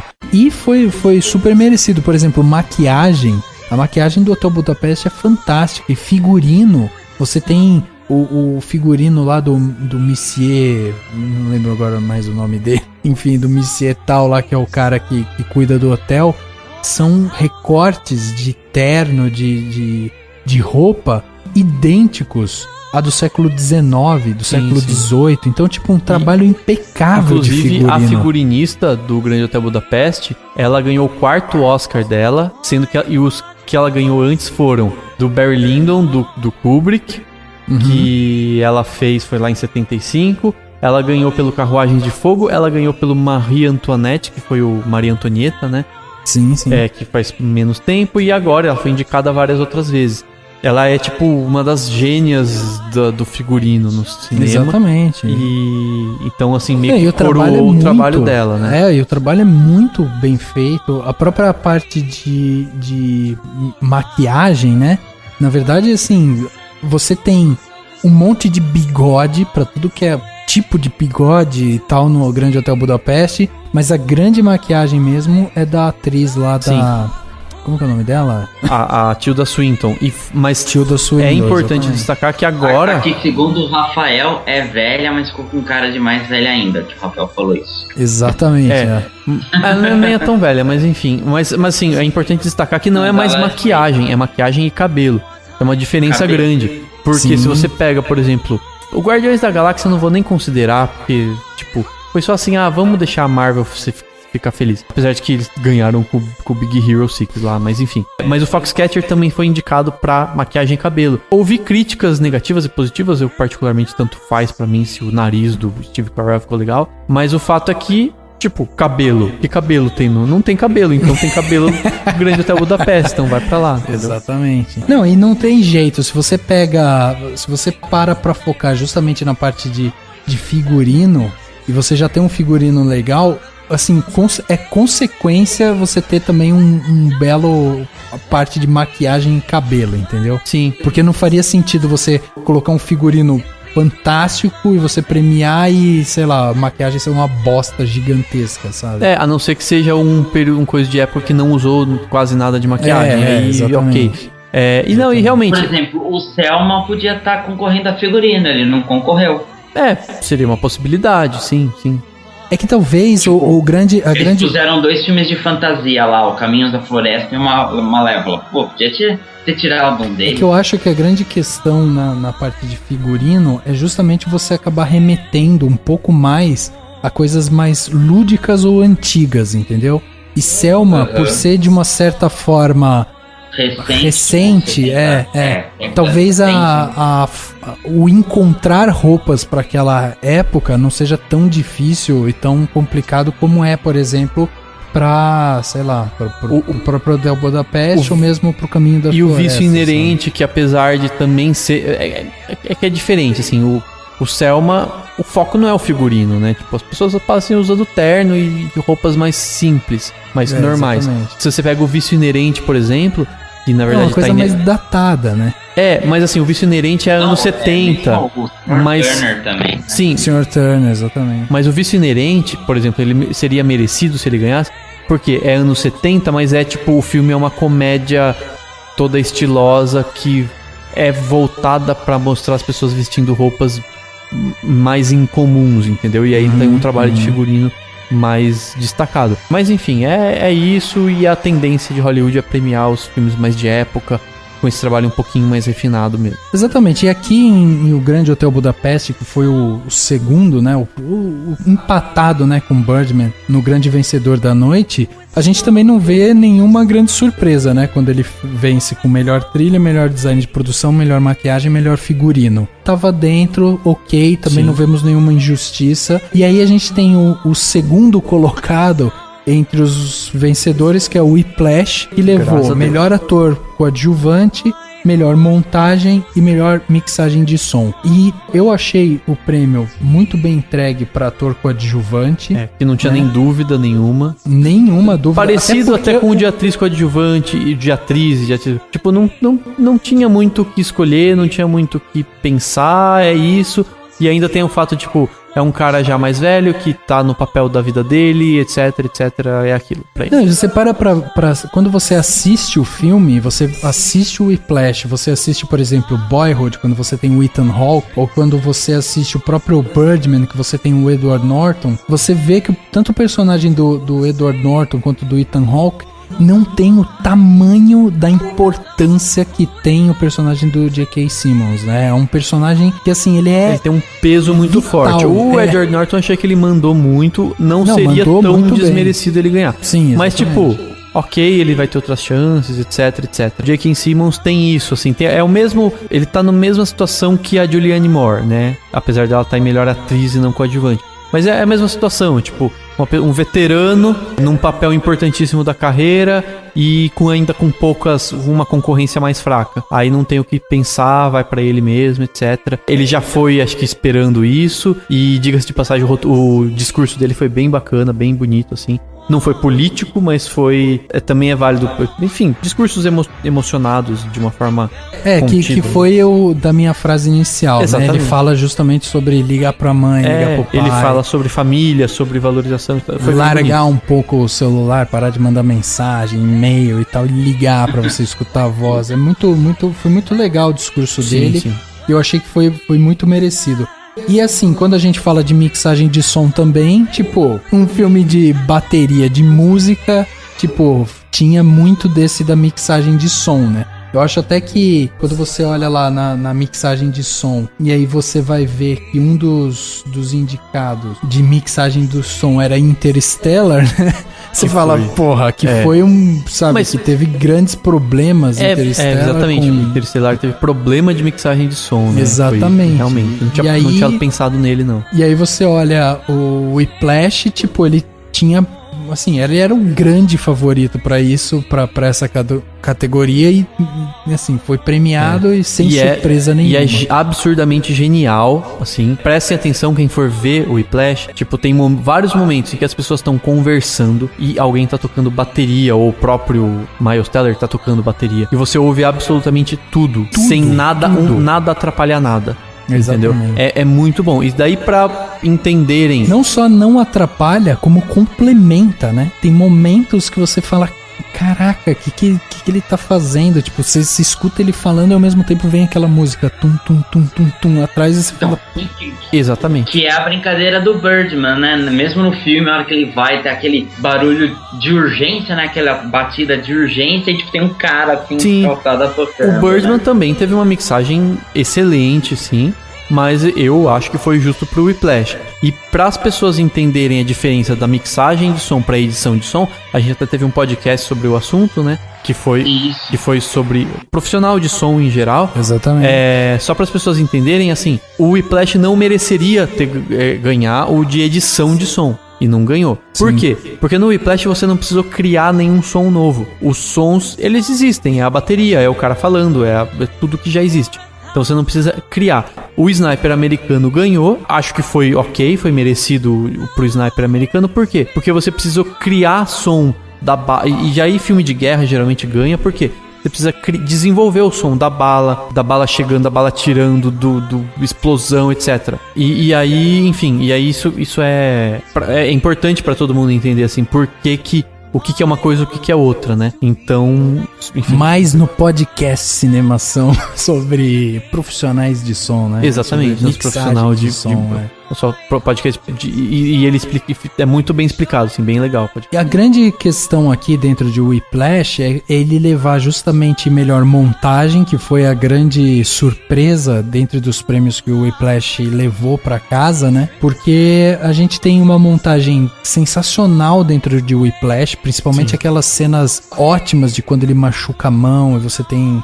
Sabe, a mão no gelo, a volta, né? Alguns cortes, tipo, direto pra bateria, né? Movimento da baqueta. A sequência final, tipo, ele na bateria, o J.K. Simmons, ele, não sei o que, vai cortando e vai botando as baquetas. É de gênio mesmo, eu achei que foi muito... E talvez a grande surpresa tenha sido justamente a melhor montagem por aquilo que a gente falou, porque o outro grande favorito era Boyhood. Sim. Você pensar em um material... que às vezes nem é um material tão extenso, né? Quando você pega Boyhood e você pensa que o cara gravou durante 12 anos, às vezes ele não tinha um material bruto, extenso pra ele editar e pra ele montar e tal. Não tinha, Rafa, até porque no Boyhood, a cada ano eles filmavam 3-4 dias, entendeu? Exatamente. Mas se a gente separar o Boyhood por partes, a montagem dele também, ela é em ordem cronológica, não tem flashback. Mas mesmo assim, Henrique, a partir do momento em que... Talvez não tenha ganhado o Oscar de montagem. Não, eu acho assim, tava todo mundo contando com o Boyhood pra montagem, por causa do destaque do filme como um todo. E assim, mesmo que você fale, é cronológico, cada 3-4 dias eles filmavam muita coisa. Então você tem...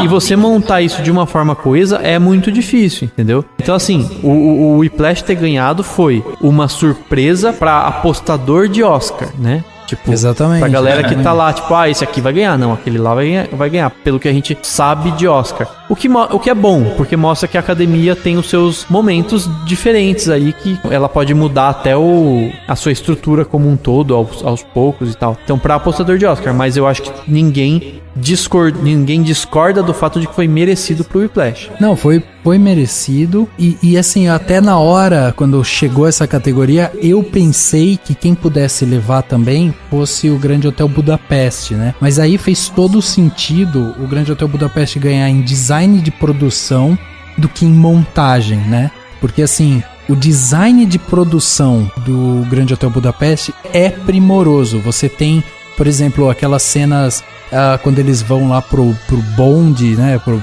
bondinho lá, sei lá, aquele elevador. Você tem alguns designs ali que você fala, cara, não tem isso em outros filmes. E aí você entende o prêmio de Oscar de design de produção e entende por que não foi o Oscar de melhor montagem. Porque mesmo o Oscar de montagem, poderia ter sido entregue pro Grande Hotel Budapeste, mas eu acho que a força das cenas, né, as cenas do Whiplash, elas são muito mais impactantes, né, e a forma como é montado mesmo, ela te deixa muito mais envolvido por aquilo ali. É onde a montagem não basta ser excelente, ela também serve ao filme de uma forma que pros outros não serve tanto, assim. Exatamente. Isso é muito importante. A trilha sonora é muito assim também. Às vezes fala assim, a música desse filme é muito mais bonita do que a do outro, mas ganhou o fulano. Ganhou porque ela serve ao filme, ela coloca a emoção necessária no filme, sem ser pedante, etc, etc. Então tem que também pensar nesses fatores, né? Nina Simone said, "It's an artist's duty to reflect the times in which we live." We wrote this song for a film that was based on events that were 50 years ago, but we say that Selma is now because the struggle for justice is right now. Yeah. We know that the Voting Rights Act that they fought for 50 years ago is being compromised right now in this country today. We know that right now the struggle for freedom and justice is real. We live in the most incarcerated country in the world. There are more black men under correctional control today than were under slavery in 1850.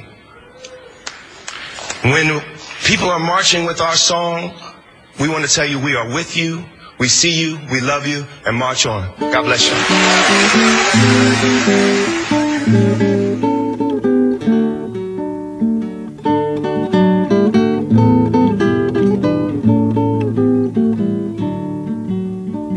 Down the way where the nights are gay and the sun shines daily on the mountain top. Bom, a gente teve esses 3 grandes vencedores na noite no Oscar 2015, Birdman, Grande Hotel Budapeste e Whiplash, e tivemos várias outras categorias. Então, pra gente já citar alguma coisa, a gente não vai falar de todas, como a gente fez no ano passado, que a gente teve que dividir o podcast em 2 partes, né? Mas vamos destacar algumas categorias que a gente, assim, pessoalmente acha interessante. Posso mandar uma dobradinha? Ou... Pode, então manda aí, vai, já emenda. Tá. A dobradinha vai ser melhor animação e melhor curta em animação. Os 2 vencedores foram filmes da Disney e o melhor curta-metragem de animação foi o Fist, ou O Banquete. O prêmio de melhor animação foi o Big Hero 6, ou Operação Big Hero. Exatamente. E como é de praxe da Disney, o curta Fist foi exibido antes do Big Hero, então quem foi no cinema assistir já viu os 2 que ganharam o Oscar juntos, né? Exatamente. Eu não sei se vocês conseguiram assistir, mas o Fist, né? Que é o Banquete, ele é muito fofinho, aquele filme fofinho mesmo. É um cachorrinho que é de um dono lá, de um cara solteiro, e o cara sempre vai alimentando o cachorrinho e de repente ele começa a namorar uma garota, ele muda a alimentação, depois o cara fica sozinho, o cachorrinho vê que o cara tá largado e vai atrás da moça. A história, ela é simples, é um curta de 5 minutos, mas ele tem a qualidade da imagem dele, ela é bem diferente, sabe? Ele é no meio termo entre um 3D e um 2D. Ele não é aquele 3D do Big Hero, exatamente. Do Toy Story. E ele tem até um desenho. Ele tem até um design até um pouco mais grosseiro, né? As linhas são mais grossas. Isso, assim. Você não tem muito detalhe. Você não vê tipo o pelo do cachorro se movimentando. Não, é um bloco, né? Mas mesmo assim... Isso, é uma coisa chapada. Isso, exatamente. Mas mesmo assim a sensibilidade da história e justamente esse design acaba chamando muito atenção, né, pra ela. Eu achei bem legal também o Fist. E quando a gente pensa em Big Hero 6, né, eu tinha assistido pouquíssimo tempo antes do Oscar. Cara, eu gostei muito de Big Hero 6, assim. De novo, você fala de uma relação amorosa, né, entre irmãos dessa vez. Se antes a gente tinha tido o Frozen com o amor entre as irmãs, né? Agora a gente tem Big Hero 6 mostrando justamente o amor entre 2 irmãos, o elo entre 2 irmãos. E além disso, o personagem, né, do Bex, como é que é? Baymax? Baymax. Baymax, exatamente. O personagem é sensacional, assim, ele faz sentido pra composição inteira do filme, né? O ser gentil, ser prestativo, ser um computador programado para o bem-estar, e aí você pensar que ele busca o bem-estar tanto físico quanto mental, emocional, é sensacional, assim, o personagem também. Então achei que foi muito bem entregue também o prêmio de melhor animação. Talvez seja esse um nicho dos super-heróis que eles possam encontrar, já que ele acaba correndo por fora, né, como a gente falou no começo do podcast, porque o Operação Big Hero, ele nada mais é do que a Marvel, a Disney usando os personagens da Marvel. A Marvel pertence à Disney. Talvez seja uma ideia aí também, como que fazer para os filmes da Marvel concorrerem a um Oscar? Faz uma animação bem feita. Talvez lá ela tenha um espaço, né? Pensando dessa forma. Pode ser. A questão a Marvel não quer ganhar o Oscar. É fã da Marvel que quer que ela ganhe Oscar. A Marvel quer ganhar dinheiro e ela não precisa nem querer, porque ela já tá enchendo o cu de dinheiro. Ela pode até querer parar de ganhar de dinheiro, que ela não vai conseguir. Exatamente, se ela quiser falar, vamos fazer só filme bosta. Ela faz 50 tons de Homem-Aranha e ganha dinheiro. Cara, a grande questão é, a Disney voltou a seus tempos áureos, né? Ela chegou de novo a um patamar em que a gente, já tinha visto essa grande, eu não diria monopólio, mas assim, esse grande envolvimento que a Disney tem com a parte de animação. Tanto que se você for olhar em ganhadores de Oscar, o Walt Disney é o maior ganhador de Oscar da história, porque ele ganhou milhares de Oscar como muita produtor. Coisa como produtor, com outras categorias. Então, mas e esse já era o tempo áureo da Disney, e agora a gente vê a Disney voltando a esse tempo áureo, inclusive superando o que era a Pixar, né? Porque a Disney incorporou a Pixar e agora ela só lança filme com marca Disney, engoliu a Pixar, e aí você vê a Disney voltando. Mas criativamente a Pixar tem muita força ainda. Sim, não, sem dúvida, mas onde que tá a Pixar, certo? A gente não vê mais... Dinheiro.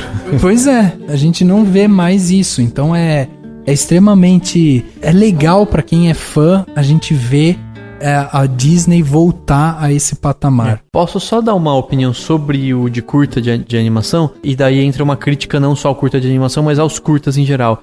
Eles têm uma distribuição muito fraca, né? A gente até discutiu num podcast sobre curtas-metragens que a gente fez. O curta-metragem ele é pouco divulgado. E eu acho que... Ele é mais pra festival, né? Exatamente. Só que acontece, é muita gente na academia que vota, né? O pessoal da academia de Hollywood que vota. E aí o que acontece? Acaba tendo mais destaque os filmes que têm mais alcance. Então, muito provavelmente, o Banquete ganhou, e eu não vi nenhum dos concorrentes pra dizer se foi justo ou não, mas provavelmente ele ganhou porque todo mundo viu, entendeu? Todo mundo foi ver o Big Hero e viu o curta. Falou assim, vou votar nele. O que de certa forma é ruim, porque o ideal seria que as pessoas anulassem o voto caso não tivessem visto tudo. Mas provavelmente isso não acontece. Então assim, eu acho que até eu acabei assistindo Sem Ser na Tecla SAP lá na TNT, e o Rubens Evaldo Filho comentou isso. Ele falou, a mensagem que fica a gente precisa ter uma melhor distribuição de curtas-metragens, porque o Rubens Evaldo Filho não viu nenhum dos curtas-metragens live action que foram indicados ao Oscar. Ele falou, não assisti nenhum. Nossa, Dani, você está insinuando que todas as pessoas que votam no Oscar podem votar sem ver filme? Isso não é estranho? Pois é. Polêmico, hein? Pois é. Não, então, claro que os grandes eles assistem, mas você acha que eles vão ficar vendo todos os curtas? Você quer dizer que as pessoas que votam não assistem todos os filmes? Então, sabe o que eu achava antes, Rafa? Sabe o que eu achava antes? Eu achava que a academia chegava pra todo mundo e falava assim, galera, sabe que filmes são indicados? Esses. Ó, a gente vai exibir esse aqui nesse horário, esse aqui naquele.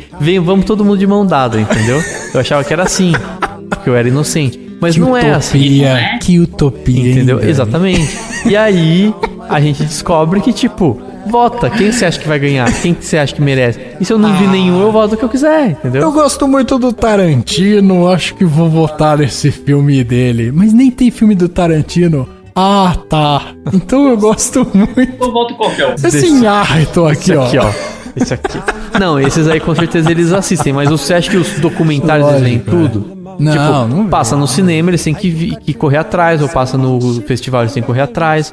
Sim. Então, consequentemente, os que têm uma distribuição mais cuidadosa e, principalmente, uma campanha melhor, porque o Oscar é muito campanha, né? Sim. Aí eles têm mais chances. Aí, claro, a não ser que foi provavelmente o que aconteceu com o Jogo da Imitação. O Jogo da Imitação é campanha pura. Tipo, foram lá e botaram todas as fichas. Não gosta o Jogo da Imitação não tinha que ter indicação nenhuma. Não tinha que ter indicação nenhuma. Tinha que tirar o Jogo da Imitação e botar o Selma no lugar. Isso você tá falando? Claro que eu não vi o Selma, eu sou tipo... Isso você tá falando que você tem preconceito contra nazista e homossexual. Por isso você tá falando, por isso você não gostou de Jogo da Imitação. Exatamente, eu não gostei porque eles matam os nazistas. Eu, na verdade, gosto de nazistas. Mataram baixo, não quero, brincadeira. Mas assim, sério, o filme ele é fraco em vários aspectos. A atuação do Benedito, né, será o Benedito...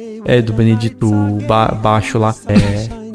Não é das melhores. Enfim, o roteiro é fraco. Tem tipo umas baboseiras no roteiro. Tem repetição. Tipo, direção pra quê? Não precisava, entendeu? Não precisava. Bom, eu quero destacar aqui a categoria efeitos visuais. Eu tava, cara, torcendo pro Planeta dos Macacos o confronto. Tava realmente torcendo. Porque esperava, assim, que a gente pudesse ter ali esse filme sendo coroado. Ele já tinha concorrido na primeira versão, né? Ele já tinha concorrido, também não ganhou. E o prêmio de efeitos visuais foi pra Interestelar, que, tipo, ok, é um filme legal.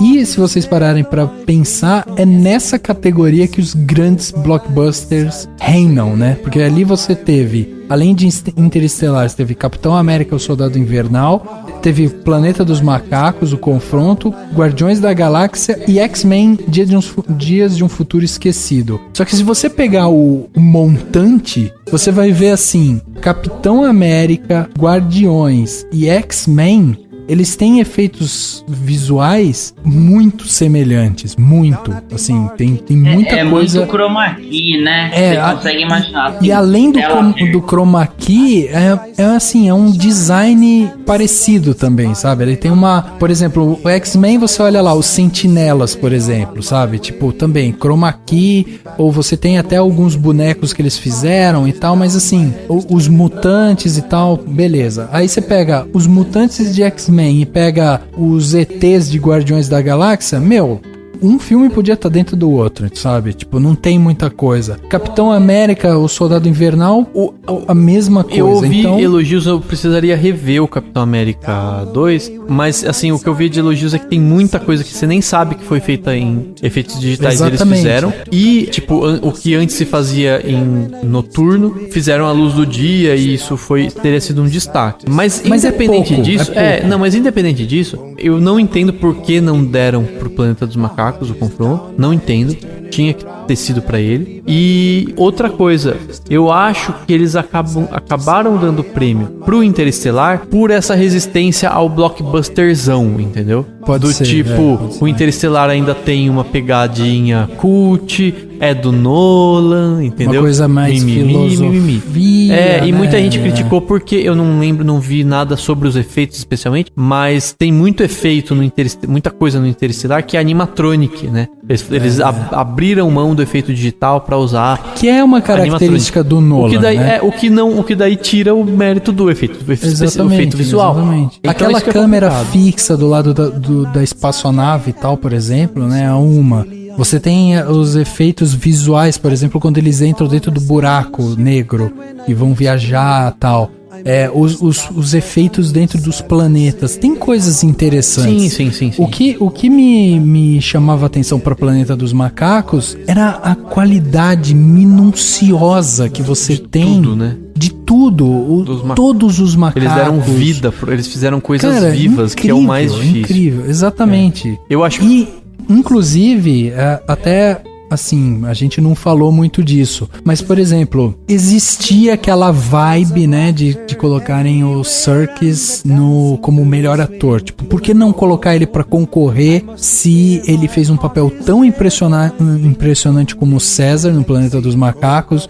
E aí, conforme foi chegando... Independente de ter a captura de movimentos ou não, né? Exatamente, independente disso. E aí, tipo, tá, beleza, não selecionaram ele, foi chegando perto do Oscar, tipo, esqueceram essa discussão, né? Esqueceram que poderiam colocar ele e tal.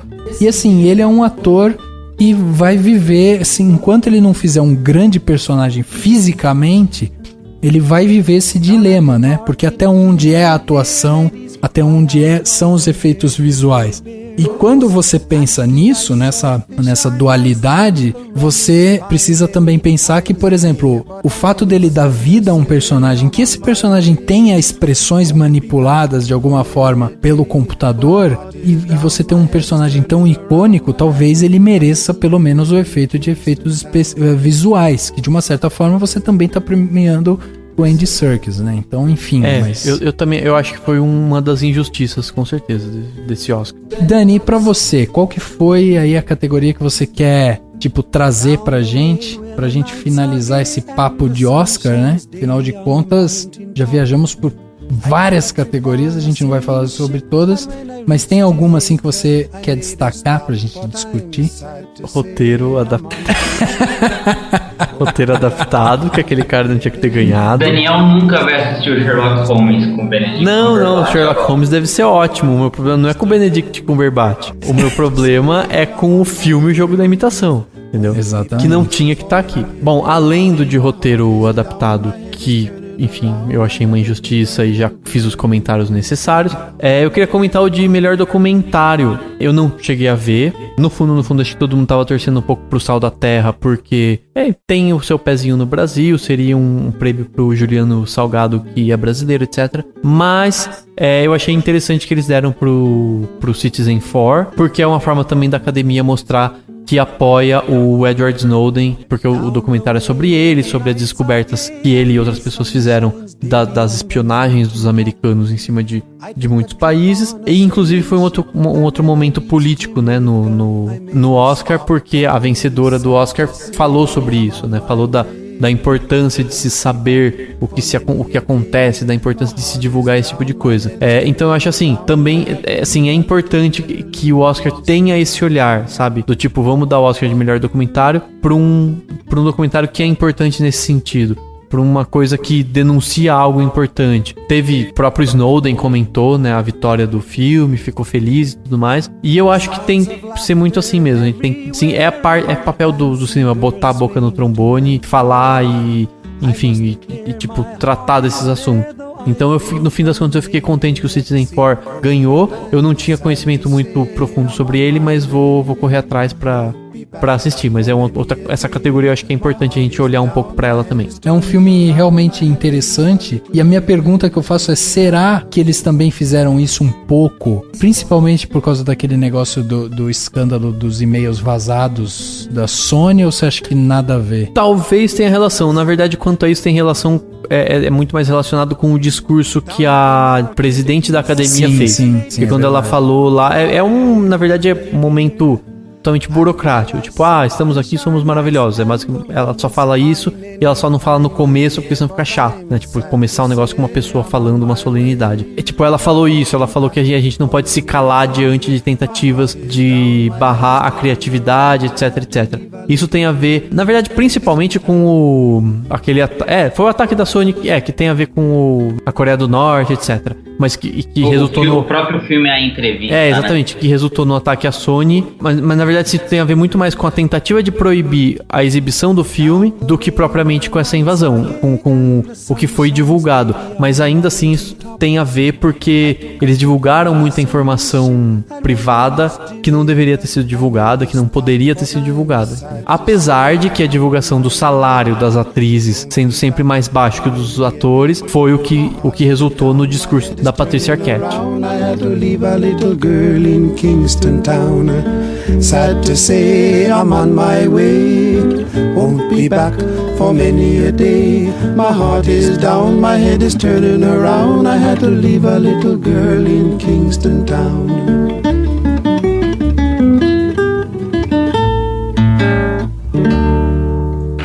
The Oscar goes to Eddie Redmayne. This Oscar. Wow! I love you so much. We have a new fella coming to share our apartment. Thank you. A gente passou por várias categorias, né? Falamos dos principais vencedores, passamos por categorias que a gente considera importante comentar. Tem mais alguma coisa, alguma consideração final que vocês gostariam de fazer sobre a premiação? Eu tenho. O melhor momento da noite, o pessoal zoando o John Travolta. Foi sensacional. Tipo, chamaram ele por outro nome, falaram não sei o que. Foi muito bom. Eu acho muito legal, tipo, quando eles riem de si mesmos e tal. Aí, tipo, enfim, foi bem legal. Depois a própria Adele Dazeem, né? Não, esqueci o nome dela agora. Idina Menzel. Tipo, eles, né, deram o prêmio lá de... Não foi canção, né? Foi de trilha sonora. Não, foi canção. Enfim. Porque ela tinha cantado Let It Go, né? Exatamente. Enfim, foi um momento sensacional. E infelizmente, em seguida, tem um momento tosco, né? Com o Neil Patrick Harris pegando aquela carta dentro daquela caixa. E aí fica, minhas previsões. Aí ele começa a ler. Eu não entendi essas previsões. Tipo, elas tinham muito a ver com o que aconteceu agora. Não sei se isso foi montado. Mas era como se fosse uma mágica pra ele mostrar que ele acertou as previsões. Só que, ele começa a ler 1 bilhão de cartinhas e chega uma hora que as pessoas simplesmente param de rir. Porque... E uma das piadas pararam de rir, era 10h30 da noite, a hora que começou o Oscar. É bem isso mesmo. Infelizmente. Não, e tem um momento... Tem um momento da cartinha que ele tá lendo que ele diz assim, o John Travolta vai voltar no próximo ano pra se desculpar por ter encostado muito na Idina Menzel. Enfim. E aí, tipo, eu não entendi se isso foi programado, o que foi montado, o que foi pra ser... Ou o que foi genialidade dele, tipo, como ele adivinhou que tal filme ia ganhar e tal coisa ia acontecer. Cara, não, com certeza foi. Mas assim, sabe, independente do que quer que tenha sido, não teve graça mesmo, também achei. Tipo, momentos engraçados foram o do John Travolta, o dele de cueca, que não foi engraçado, mas foi interessante. A música do começo. Que a musiquinha, ok, então. Até tem a Anna Hendricks. Sim, foi bem legal. Eu tenho pra mim, assim, eu acho que a última apresentação que a gente teve, a Ellen DeGeneres, ela pelo menos se mostrou mais à vontade, sim. né? Ela se mostrou íntima, inclusive, de muito daqueles atores.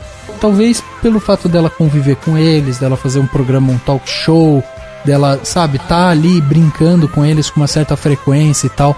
Então ela se mostrava íntima com aquele momento, você percebia ela solta.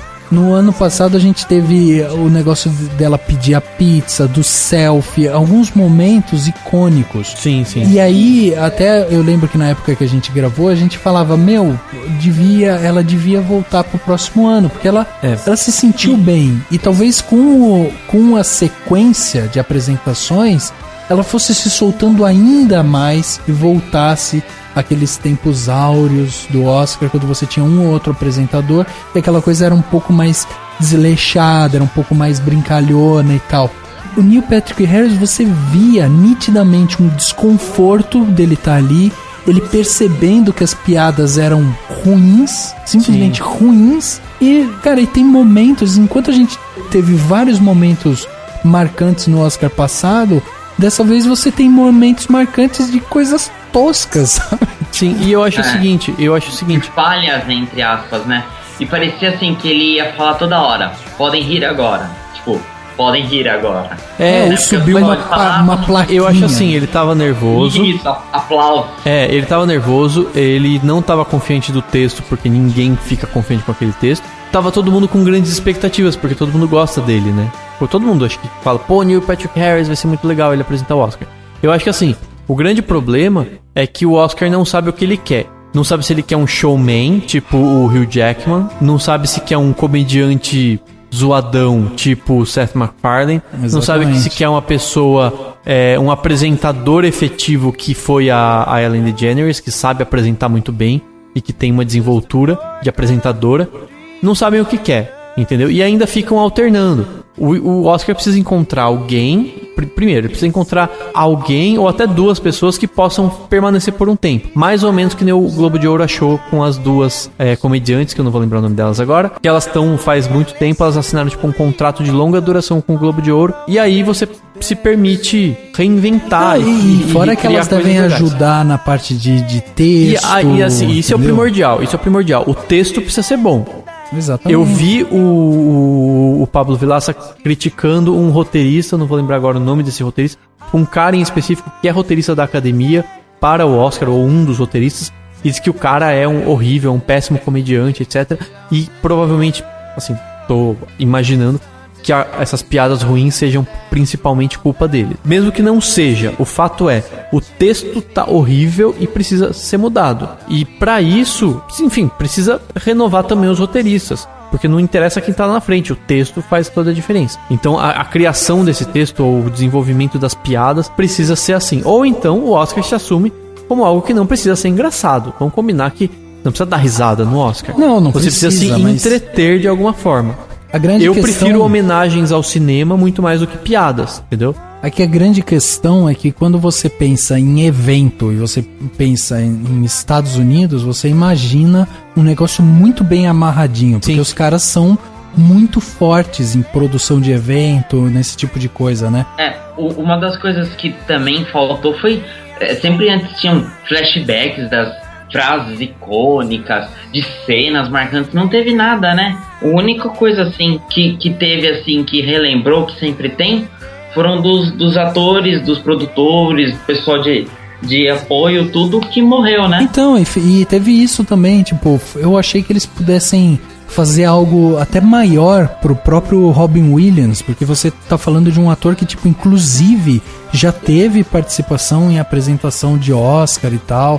Eu achei que eles pudessem fazer algum tipo de homenagem um pouco maior, e aí não, tipo, passaram ali a foto dele, tipo, o mesmo tempo do que os outros, passaram rápido, ninguém falou nada. Você percebia de uma certa forma quando a própria Meryl Streep foi lá, você via que ela estava de uma certa forma emocionada, você sentia isso, e eu achei que passou muito rápido por ele, assim, sabe? Uma figura tão icônica, tão forte. É que daí você cai na questão no debate. E ele tava no meio, né? Ele nem foi o primeiro, ele nem foi o último. Não, ele tava no meio. Mas isso eu acho que eu de menos. Isso cai até no debate do tipo, quem é mais importante. Você quer dizer que ele é mais importante que o Alain Resnais, que é um puta diretor francês que tava lá também no meio.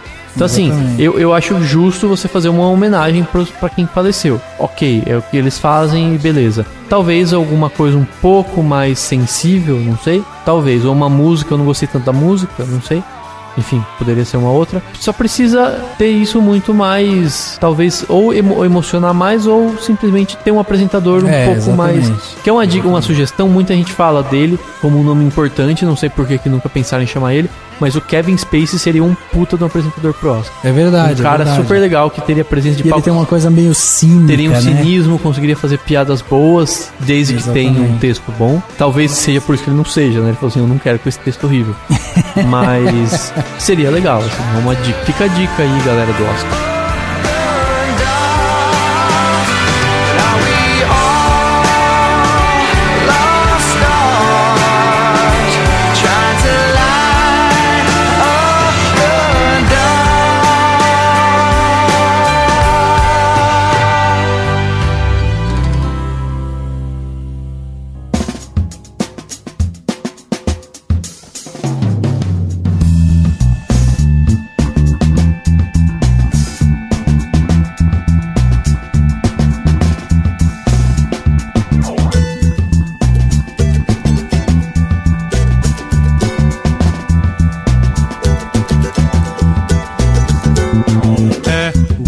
Que não é pra você essa história de vencer, de sonhar e conquistar.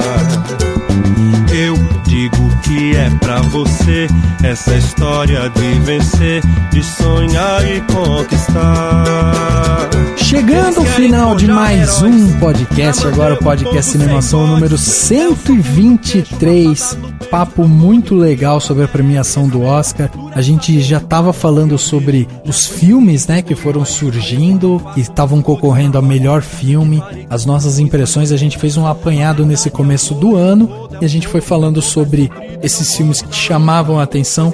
E agora a gente conclui toda essa linha de pensamento com a premiação em si. Obviamente que a gente vai ainda falar de ótimos filmes que concorreram ao Oscar, que estão aí, né, que vão passar ou que já passaram e tal, pra gente fazer a nossa análise, porque é muito legal a gente falar sobre bons filmes. Então, voltamos com o Oscar. A gente foi lá, falou, esqueceu um pouco do Oscar, falou sobre 50 Tons, falamos lá, comentamos e tal, e agora a gente volta pra falar do Oscar e vamos agora na batida normal o resto do ano. Aí ainda vai vir podcast de profissão, vai vir podcast de assuntos aleatórios, discussões filosofais sobre cinema, muita coisa ainda por vir esse ano. Então, Dani, Henrique, muito obrigado pela presença de vocês nesse podcast 123, parabéns pelo trabalho que vocês fizeram no Twitter do Cinemação com acompanhamento do Oscar. Eu acho um trabalho fenomenal. Eu não faço o Twitter, mas eu fico ali só vendo vocês comentar. Eu gosto de ir lá, de retweetar, de comentar. Eu acho um trabalho fenomenal. Então parabéns pra vocês, porque foi um ótimo trabalho. Valeu, brigadão. Twitter é uma delícia, cara. Eu curto muito ficar lá. Fiquei sentadinho, encontrei minha posição pra não machucar a coluna, né? No caso, fica que nem o Ed Redmayne, mais coluna machucada. Mas enfim, mas foi super legal. Queria convidar todo mundo pra ouvir, quem quiser relembrar dos Oscars passados, o podcast número 27, a gente falou do Oscar 2013. E o Oscar 2014 a gente falou em duas partes, no podcast 76 e no podcast 77. Então, direto do túnel do tempo. É legal pra relembrar, né? Pra enfim, relembrar quem ganhou, relembrar as discussões passadas, etc. Mas é isso aí. Tirando isso, até semana que vem. Valeu todo mundo que tá ouvindo. Valeu, Rafa, valeu, Henrique. E até mais. Valeu, Rafa, valeu, Dani. Rafa, obrigado, aliás, pelas palavras. Acho que o Cinemação merecia um Oscar, né? O que vocês acham? Merecia 2, viu? Melhor produção de podcast. E melhor acompanhamento de Twitter, de Oscar no Twitter. Tá, então beleza. Então agradeço a minha família, agradeço ao meu diretor. Valeu, galera. E semana que vem tem mais, né? Com certeza, semana que vem tem muito mais. O podcast Cinemação número 123 fica por aqui e a gente se vê no próximo.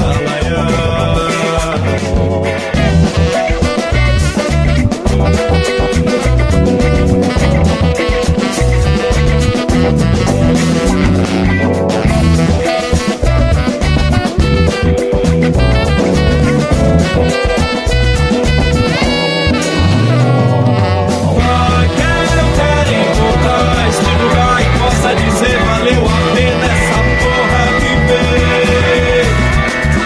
Vai que eu quero encontrar este lugar e possa dizer valeu a pena essa porra viver.